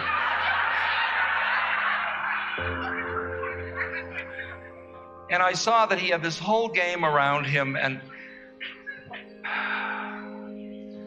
I looked in his eyes, which he never did that much. I looked in his eyes, and who I saw looking back at me was so far behind all of his games. He was somebody open to the mystery. So much, not even trapped in being the adventurer, which is a trap of mine. He was just, ready, there. And it completely, all the thing drained out of me, all my psycho-paranoia, and I just felt absolutely go, friend, go. And there was one thing he did with his dying that I really want to applaud. He published daily his drug intake. And it was picked up by CNN and Newsweek. So it would say he had so much coffee, so many Dilaudid's, so many balloons of nitrous oxide, so many hash cookies, so many of scotch, and so on. And at first I thought, well, he's certainly being showy, But then I saw that he was saying, when you tailor your own drug needs at the time of dying, the way he was choosing to do it was to stay as pain-free as he could, as alert as he could, and have as much fun as he could. See, now that third one, you see how hard that sells in this culture? Have fun dying? Don't be silly. That's obscene. Why? And I love the fact that he played that one out. I just think that's beautiful. It's just a statement, a social statement. Timothy was, with predispositions, very much of a revolutionary. He was very busy overthrowing the establishment. And I am very much of an evolutionary, in the sense I sneak in and permeate, and it all changes, you know. I mean, I don't go against. And when we worked together, it was quite exquisite, because we were both, he was very evolutionary, of course, also. But his revolutionary bent of fighting, like the Irish fighting the English, whatever it was that was in him, or the Catholic altar boy, there was a very far out moment near the end. I came to visit him, and I knew about his diet of all his medicines and his consciousness of the pain and the state of the cancer. And I said to him, Timothy, this is a really interesting time. What have you found out? Got anything for me to tell the troops, you know? And he said, well, the first thing I found out is, and I really leaned forward to get this one, he said, is that I'm a good boy.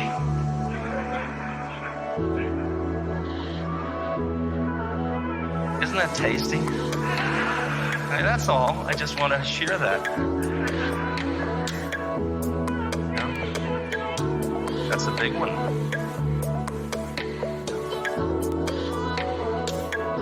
Let me just make sure I'm getting around here. Yes, way back. Woman, yes.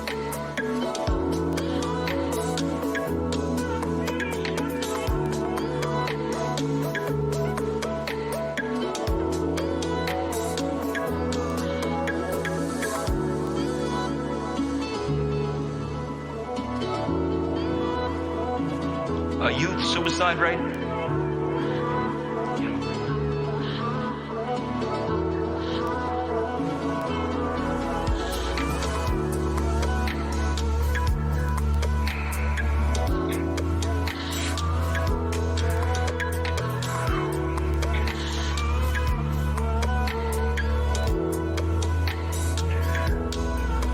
Well, I think that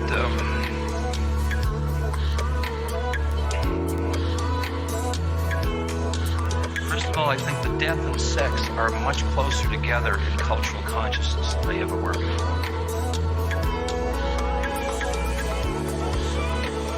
And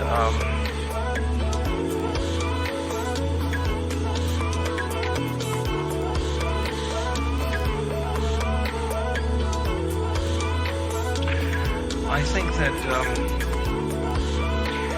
kids feel often very, very cut off from the whole structure of the society in which they're living.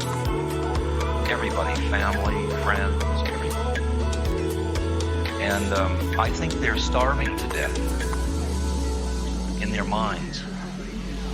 And then they really want to escape that space. And because it's unbearable to be that cut off, to be that hungry. And most people either try to break their way out of it forward or make do with very little. But some people just say, I can't play, I can't stand it.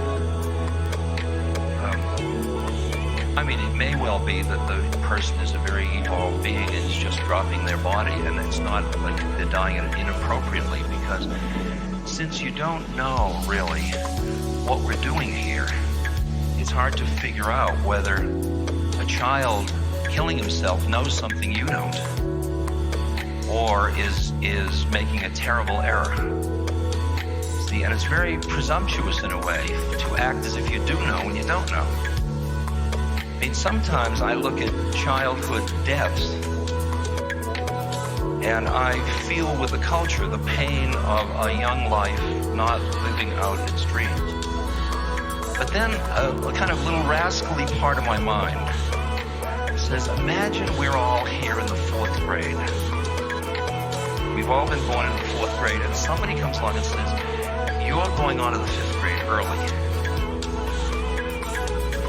And everybody in the 4th grade says, no, don't leave us.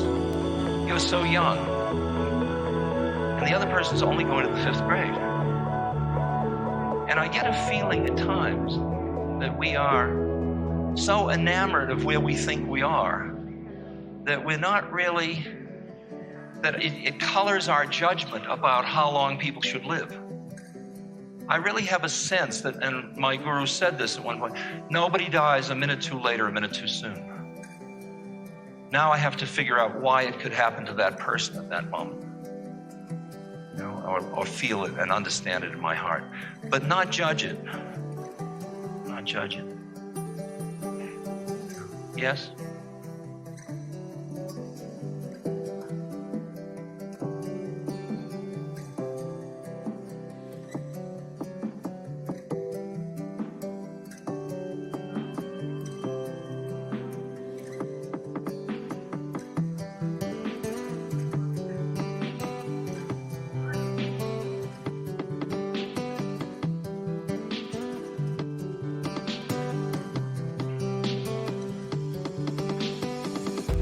I think you change a stigma by not holding it. That's the first thing you do. And if you're even against the stigma, it's got you. So it's a lot to get beyond stigma, to just be with the person behind the stigma. That's really what you're doing. But for you to do that, you've got to get beyond the stigma or your reaction to it. It's interesting. Questions? Sir?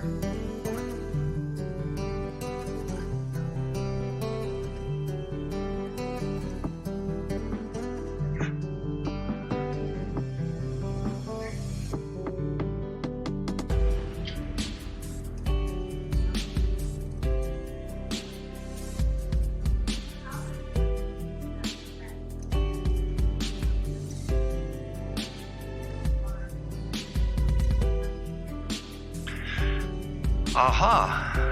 How do you keep your center when everybody around you is losing theirs or has lost theirs?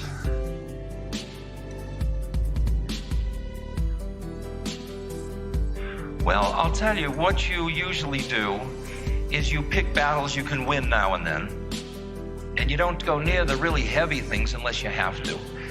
And if you have to go near them, you usually drown for a while, and then you sputter to life again and realize you've gotten caught in this stuff, and you just barely hold on, and then you start to get stronger again. That's usually what happens.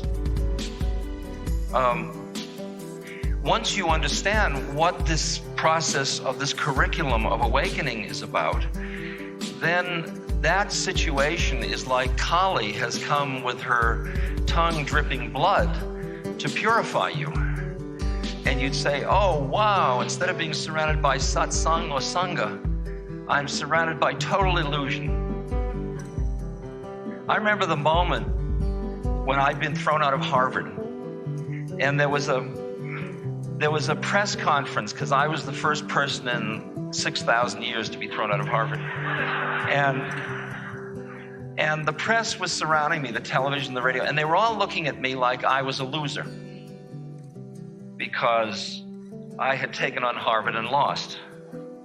And I felt like somebody who had lost a big fight and would now be sweeping the gym. But the predicament was that inside myself, I felt like I'd won. And I said, because I was now connected with this deeper spiritual truth in my being. And I said to myself, the psychologist in me said, that is psychosis.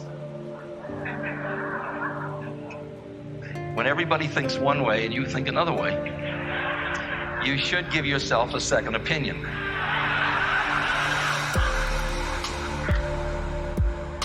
And I turned out to be right. I thought, if it's psychosis, here we go.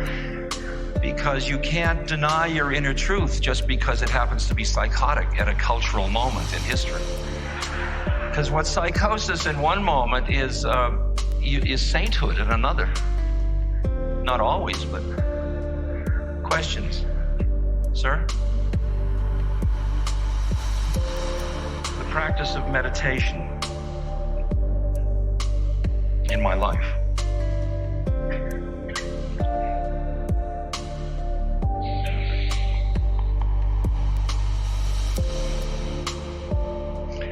more deeply I became involved in the journey of awakening, the more I began to see the predicament I was in relation to my own mind, and see that I was incredibly trapped in identification with my thoughts, my desires, my stuff.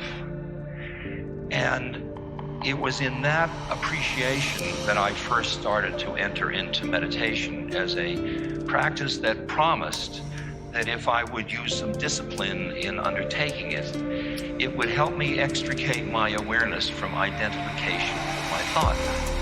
Not to deny the thought, but not to be trapped by it. Okay? So I went into, at that time, Theravada Buddhism, Vipassana meditation. Very simple, following your breath, rising and falling, following your steps, lifting, pushing, putting place. And I developed some samadhi or concentration. And then you take that concentration and you start to examine your mind with that concentrated mind, and you start to break through into other levels of awareness. And this just happens with discipline of pursuing one of these paths. What happened was, over years, I've practiced very many different kind of meditation strategies.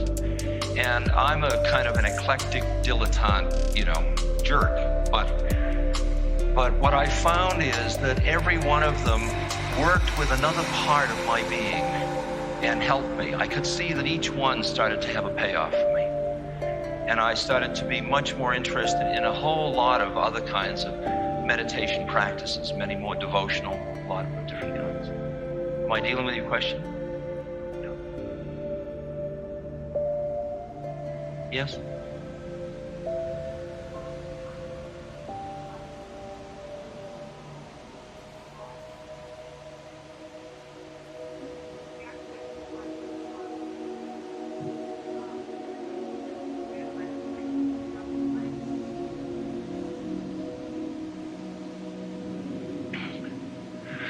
The soul is the ocean that thinks it's a soul. The thought that it is a soul is what reincarnates. Okay. I mean, it's still a drop in the ocean, so it's still whatever it is. It just isn't, you don't stand inside of it any longer. You're the whole ocean. Yes. Oh, I'm sorry. Yes. Okay. I didn't turn. Isn't that nice?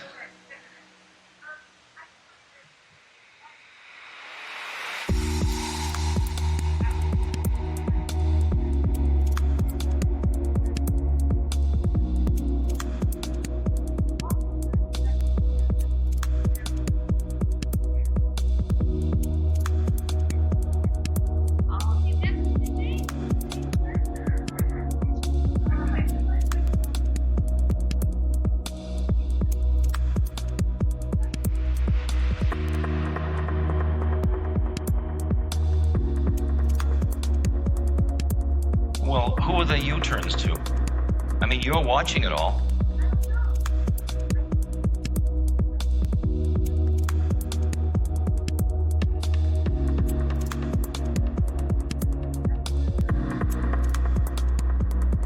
But that's their problem. What are you upset about?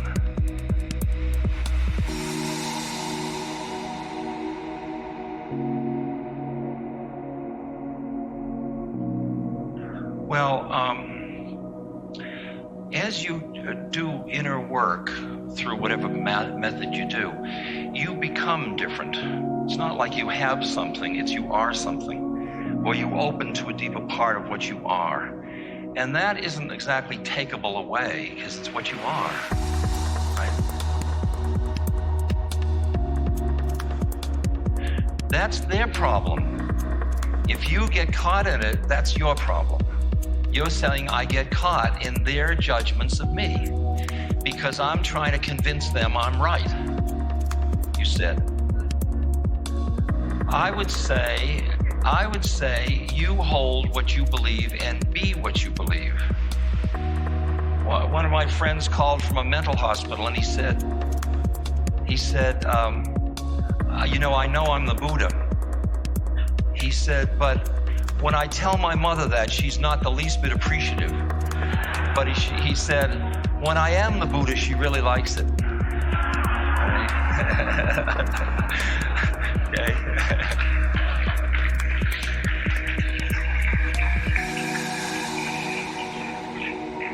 Yes.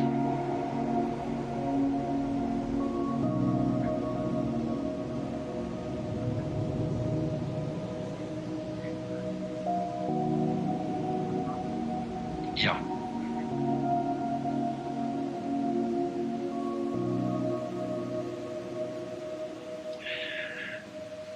Right.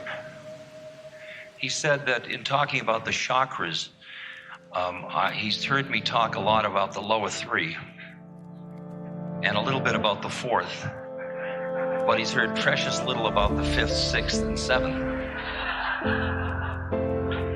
Well, that's because I talk from where I am.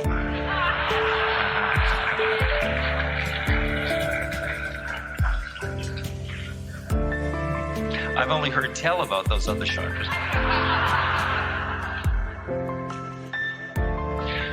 No, I'd say that my ability to do this is an example of fifth chakra, the gift of Saraswati. I would say that the wisdom you and I have when we transcend knowledge, the wisdom that we are, when you simplify and go in and into the place where you are connected with the universe, the wisdom you are.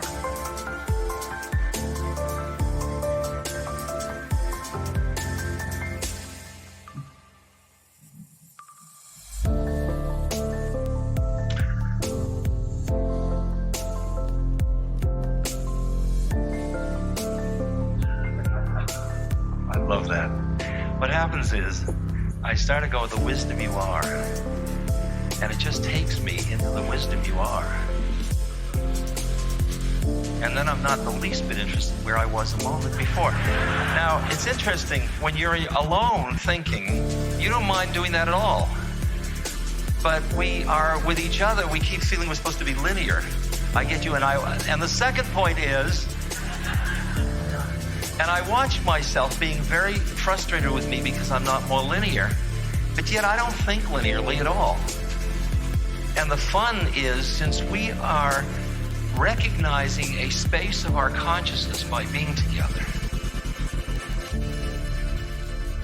the non-linear as well as the linear does the whole process. What was the question I was just responding to? Huh? Aha, the chakras. The wisdom. And then this one is where you aren't. You disappear. You're the drop in the ocean. You're the ocean. You're beyond ocean. You're the 1,000-petal lotus.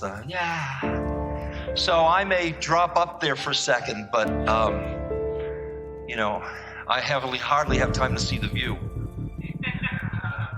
I'm really quite content being in the fourth chakra, to tell you the truth. It's been a long, hard struggle to get there.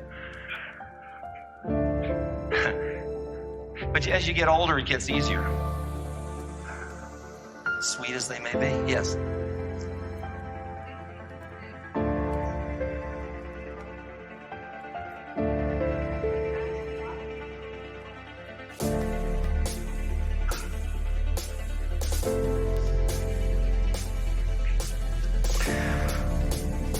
Well, the beauty of the Guru Kripa is what I was talking about before with the imaginary playmate. What I have is a being with me all the time who is a mirror showing me what I still have to do or where I still might be holding, because I see something when I look at him. And as I get further along in my connection to him, it ceases to be relational anymore. It is more of where we share a presence together.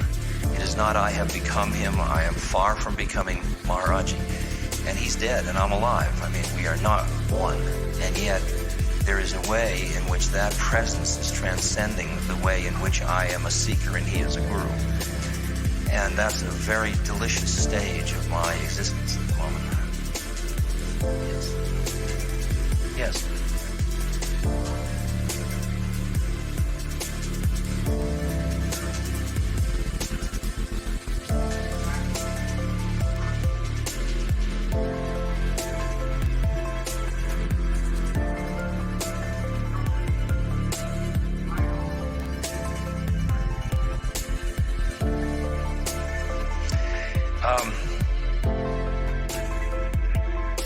There was a moment in 1968 when I had been given the name Ramdas, which meant a name for Hanuman, the monkey god of Hinduism. And I was living in a temple, and I went to a nearby temple, and I sat daily in front of this 8-foot cement orange monkey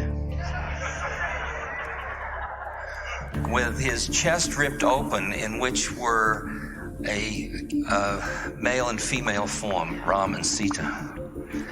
And he had a mace over his shoulder. And I remember thinking about all of my colleagues back at Harvard and what they would think if they saw me there, let alone all my Jewish relatives, sitting in front of, worshipfully, a large orange cement monkey.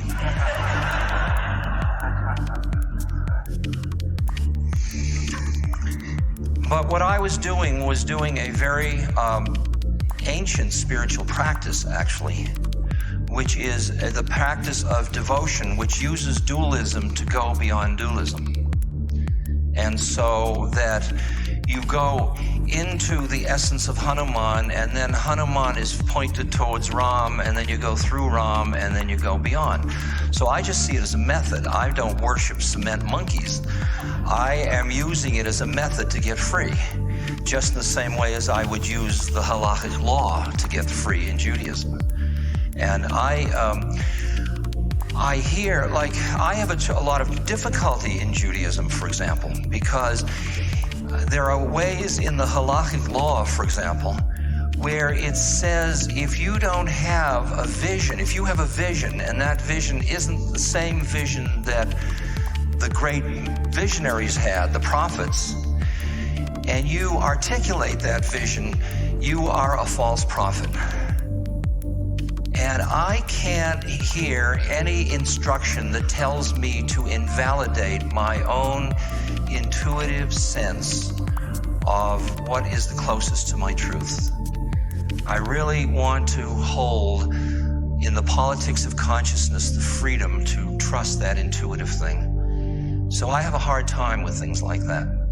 So I play with it a lot. I mean, I play with all of these issues a lot, but I don't see, and that's why I'm like a Hindu Jew or something like that, you know. I can't really see how I can say one way up the mountain is the only way up the mountain. It doesn't feel that way. Am I dealing with your question or not? Okay. Yes.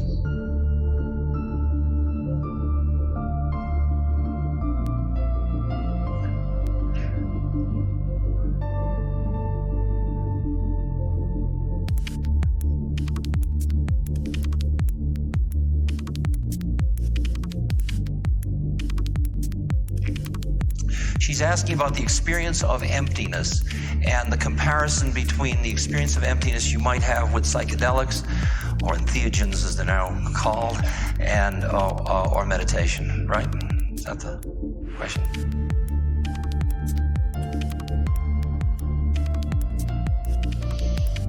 Well, I think the word emptiness is probably really not a good word to use, because it obviously isn't empty. That's the first reason why it's not a good word to use. I mean, it is full of everything, it just isn't manifest. So it's like the unmanifest. It's where it's all and everything and nothing at the same moment, because it hasn't taken form yet into something, and yet it is everything.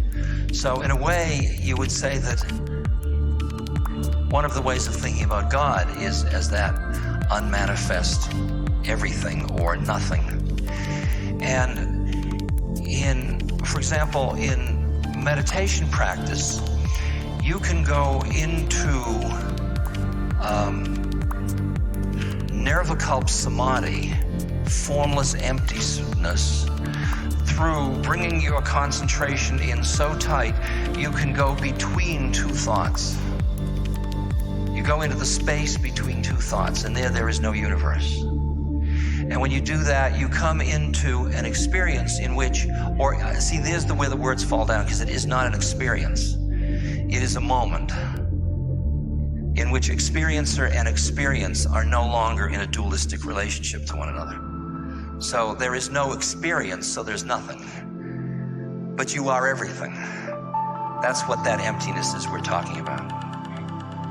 Is that coming through? And then the question of the difference between psychedelics and meditation in terms of that experience.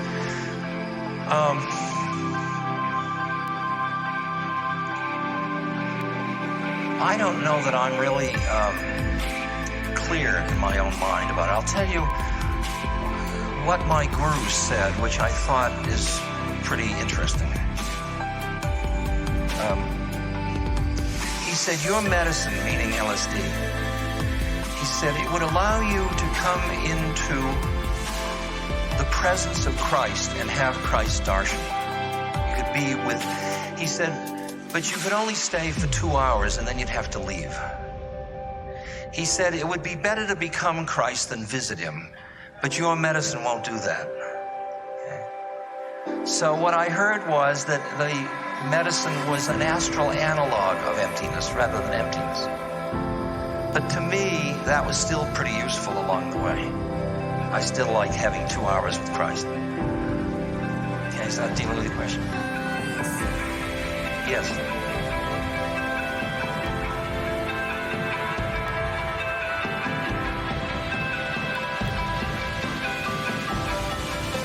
How psychology, how to work with psychological, psychodynamics, yeah. Well, I now see psychodynamics as structural things of the mind. Where are you? Yeah. Structural things of the mind. And it seems to me that to the extent you get a little leg up into some kind of mindful state or witness or some kind of spiritual consciousness, then you can see psychodynamics more comfortably because you're less identified with them, because your awareness has come up. Like somebody will come and say, I'm depressed. And I'll say, are you really depressed? They'll say, yeah, I'm really depressed. I say, are you totally depressed? Yes, I'm totally depressed. I say, well, is the person that's telling me you're depressed? And they say, well, no, that person's just telling you. Aha. Say there's a part of you that isn't depressed. And as you cultivate that part, actually, through practices, you get to the point where you can deal with the psychodynamic stuff much more lightly than when you are totally identified with it. So my sort of snide comment has been, if you want psychotherapy, be sure you don't go to somebody who thinks they're a therapist. See, because if they think they're real, then you must be real as the client. And who needs to be a client all their life? So be careful. It's human being meeting human being through the vehicle of massage or therapy or whatever it is. And if you aren't busy being a therapist, you see the other being as a soul who's got some psychodynamic stuff they're working out. It's like going in for fender and body repair on your old car, you know, something like that. And you're very compassionate towards it, and you don't belittle it, but you don't make a life's work out of it. Sir? Relationships. Relationship, spirit. Oh, you're going to tell me a question. Go ahead.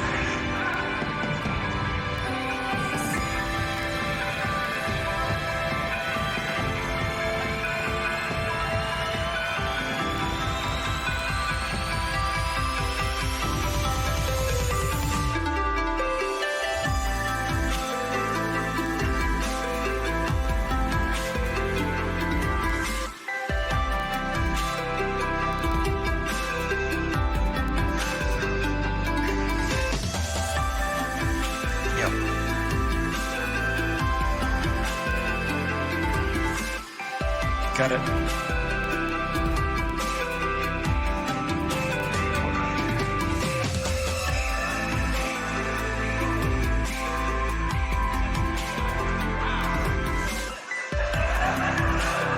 Another horny celibate, yes. Yeah.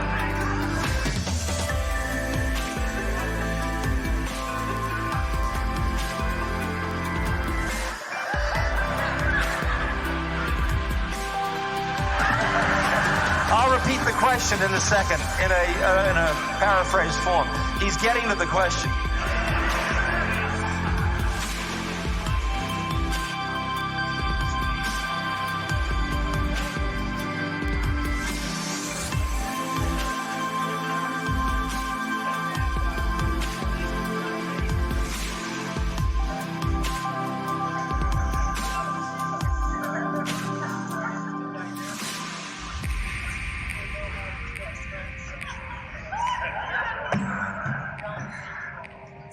Paraphrase the question. His wife, with whom he is very close, and they love each other deeply, she's going back to India and he's horny.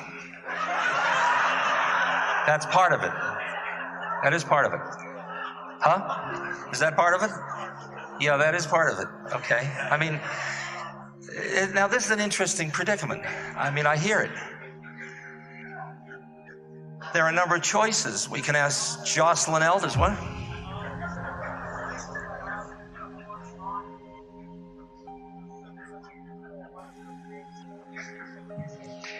You can honor her spiritual chastity, but you've got to be honoring your own truth as well.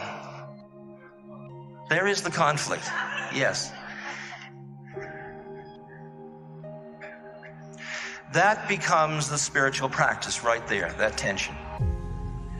And your job is to extricate yourself from that tension to the point where you don't care which way it goes.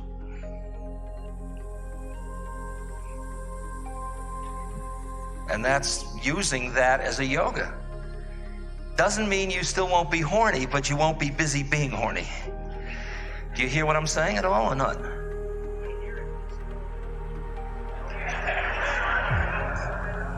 What? You know all this stuff. I mean, what I'm hearing is that you and your wife have tasted very deep spiritual truth with one another, and you've experienced it in part in a celibate environment in India. And when you came back here, you realized that there was a lot of stuff that had been pushed under the rug that was still around in you. And you were working with it, the two of you were working with all of this as well as you could, but it gets very complicated. And at some point, she decided, now maybe I got it wrong there, she decided to go back to India.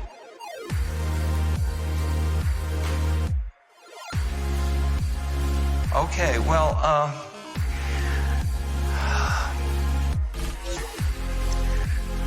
see, when people come to me, for example, this isn't your case, but they come to me and they say, should I get divorced or not? I always say, since they came to me as a spiritual person, I say, it doesn't matter. They say, well, it matters to me. I said, well, there's the problem.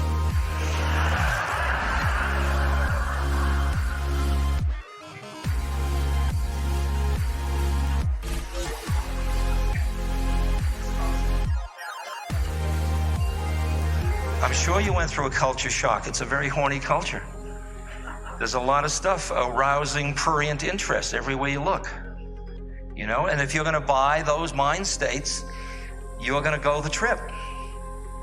And that's the predicament. You come back into a culture and everybody's saying the same stuff, so you think that must be reality. What it is a conspiracy of a culture to define reality a certain way. And the game isn't interesting enough to be caught in those kind of traps. It's worth working on yourself not to be caught. Doesn't matter which one you do. Not satisfying you, but we're working on it. Questions? Yes.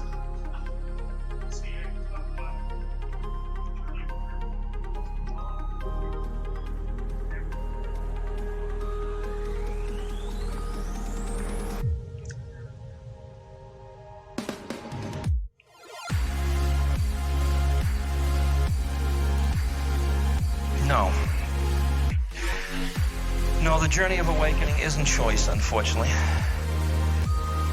The question is the journey of awakening choice? I'd say no, it isn't. I would say that the journey of awakening is karma, and that's law, and that it unfolds that you decide you're going to come here tonight, And it unfolds that from this, something shifts just a tiny bit, and then you decide you're going to do that, and then something else goes. And if you stood back far enough, you'd see the kind of lawful unfolding, including your mindset that said, I think I'll go, and here Ram does. So where was the choice? Choice is only when you have awareness that's free. So the desire for freedom is still a programmed thing in you. You're still conditional. And you're working for an unconditional awareness. Did I deal with the question, or do you want to say it again? Hello? What?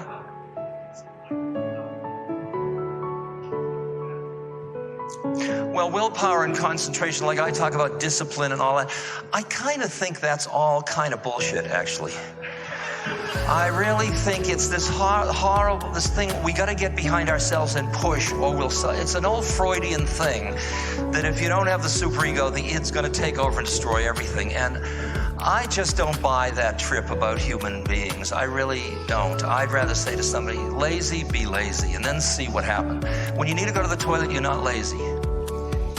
See, and why shouldn't life be like going to a toilet? I mean, why shouldn't it come out of that place? What is all this fraudulence? Like we've got to convince ourselves that we need to go to the toilet.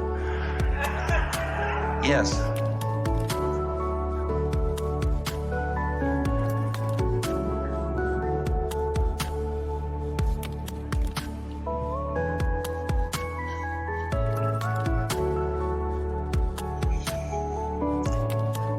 She's asking about channeling, whether I think it's a tool for guidance, or is it useful, or is it whatever.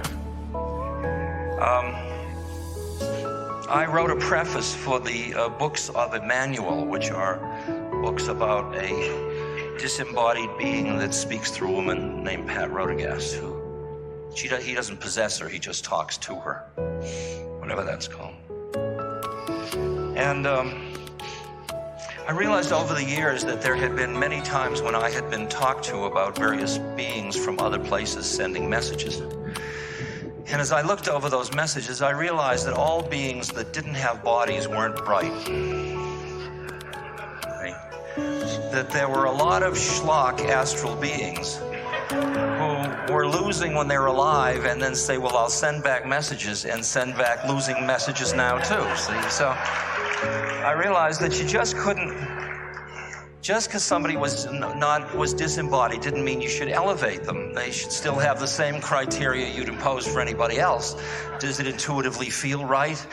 Does it fit in with my life?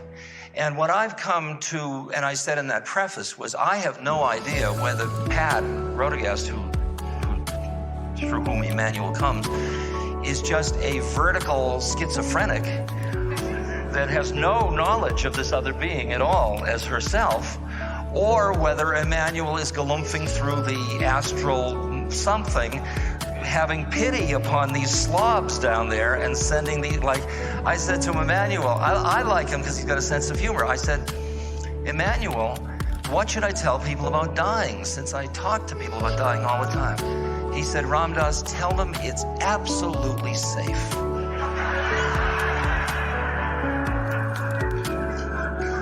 I mean, that is a jewel. It's worth it to accept astral beings just for that one-liner. I mean, he said it's like taking off a tight shoe. Fascinating. So what I do is I listen to stuff that comes by my consciousness, and if it's useful, I use it, and if it isn't, I don't have to judge it. I just say I don't have any business with that. Okay? Sir, about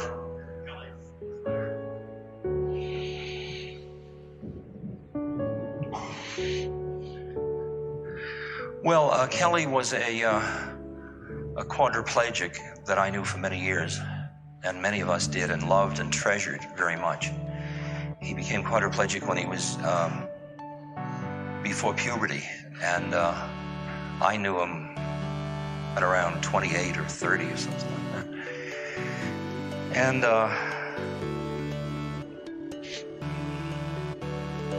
When I met Kelly, Kelly was brought to the hall, and he was in a wheelchair, and he was back, and he was, and he had a little box in front of him, and so I went over and I knelt down in front of him, and my reaction to how deeply incapacitated he was very, very powerful. And he processed out that he wanted help with his anger. So, I mean, it was like the contract was made. And I realized that if I was going to help him with his anger, I had to get through my reactivity to his predicament, because I was so busy responding to his symbolic value that I couldn't get to him behind it all. So that took me about, I'd say about 6 months of seeing Kelly and visiting every few weeks or whenever. And we got to the point where I didn't even notice, I mean, I didn't have to notice that Kelly was quadriplegic at all. We just looked into one of his eyes, and he spelled out letter by letter on his little board, the words he wanted to say. And it was just like talking to any of you. It's just a different rate and a different sort of way of doing it. And as he and I made contact behind his illness, then we could both look at the anger from a non-angry place. And he really did change tremendously. He showed incredible spiritual growth. And then he got to the point where he said, I think I've had enough of this one. And the predicament was that he couldn't move. He was totally dependent on other human beings to keep alive.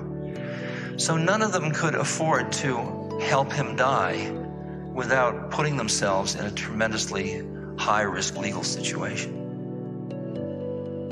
So I said to Kel, well, the only thing you could do, because the only control he seemed to have was with his throat muscle, the only thing you could really do is stop eating. He said, could I do that? I said, sure. So he did. He stopped eating, and he went for, I mean, I assumed after 2 weeks he would, but he went like 40 some odd days. And then it turned out that I didn't know, but he had been eating sucrose and fruit juices and things. He hadn't been really fasting to death. And so he was getting upset. He said, would I be upset with him if he ate? I said, of course I wouldn't. I want you to stay around. I think you are a precious commodity. I think you're a living saint in my life, and I want you here. You got to do what you want, and I don't take away your freedom to do it. And so then he did 2 weeks without anything, I think just water. And he got very, very weak. And then he said he really wanted to go, and he had asked somebody to help him, and that person agreed to help him. And he died. Is that the question you're asking? Yeah.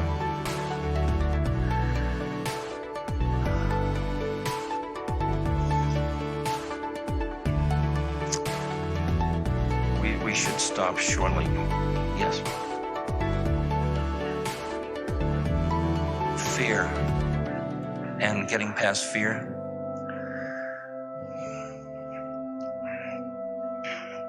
I'll tell you, it's 11:05. We'll go 10 more minutes till 11:15 and stop, okay? And those of you that need to leave, oh my God, it's 11, go. Don't be afraid.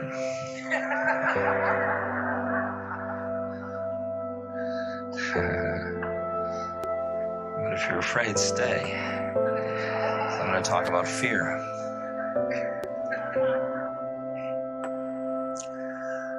The root, let's just go back to the beginnings. The root of fear is ignorance. The ignorance is that you are a separate entity.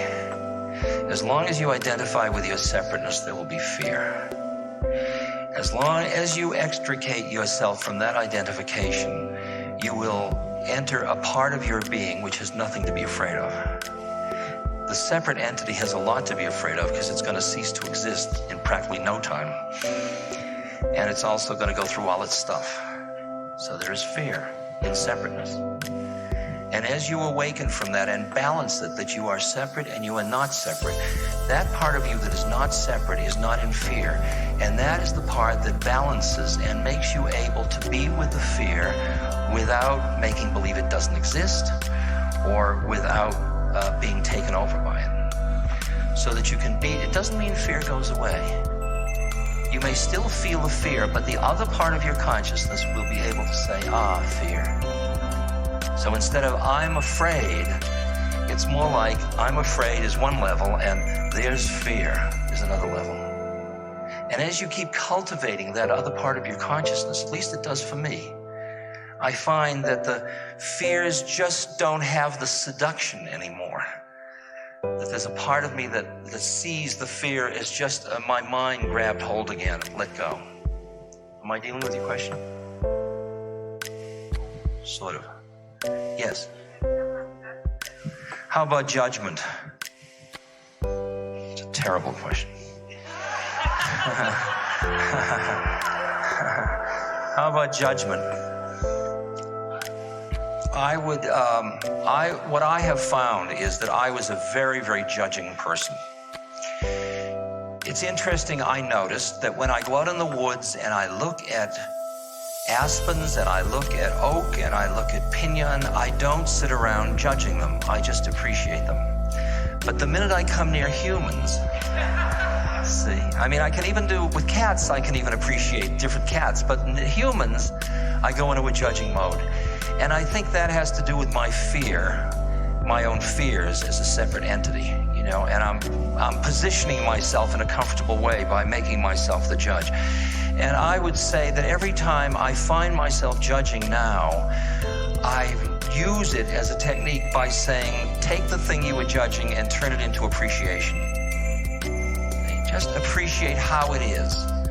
Like when you meet the worst slimy thief, enjoy the essence of slimy thiefness at the same moment as you're saying, I won't have anything more to do with that guy.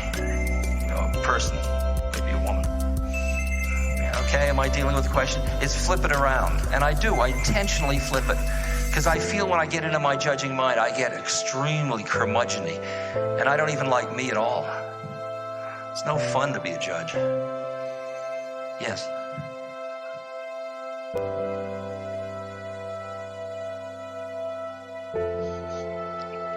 What would I say to young people that want to use drugs? Well, I'll tell you, that's a hard one in this culture at this moment. I would say, if they would ask me, I would say a number of things. I would say that there are different stages of life, and there is a stage where you have to get your act together on the ground floor, developing your somebodyness. And it may be a little premature to go after your nobodyness until you get your somebodyness in order. That's one of the first things I would say. So just get your scenario in order. When you're busy with your sex life, economic life, family independence, that's a hard time to be also experimenting on your consciousness. Might not be the optimum moment for that. And then if you are going to do that, then I would invite you to get educated as well as you can about what leads to what and what to not lead to what. And when you're being educated, you will see that the things that we have realized are that set and setting are terribly important to the nature of the experience that one has with psychedelics anyway.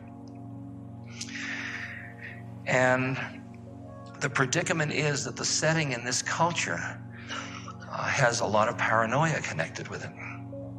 So that when you start to experiment as a young person, you've got to realize you're doing it in a culture that is really hostile to what you're doing. And that's going to be something you're going to take into the session until you're a real master at not getting caught in stuff. So I would say this may not be the optimum culture for that kind of experimentation at this moment. If you are, after all that education, you're going to do it, then I want to help you create as safe and deep and useful a space for that experience as you possibly can have. And I hope you would share with me what you have, what happens to you, both the pros and the cons, and let's stay connected.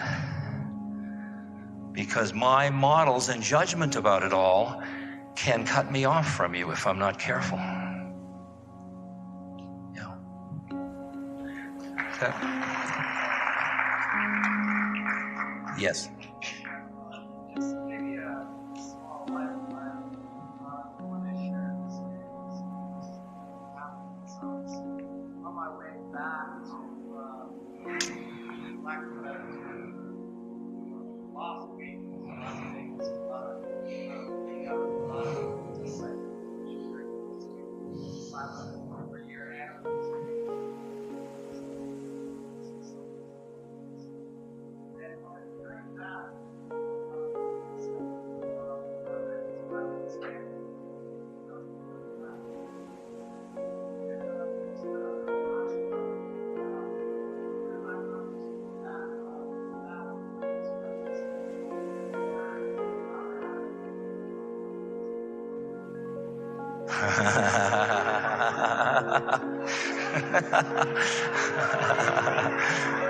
Nice story, thank you.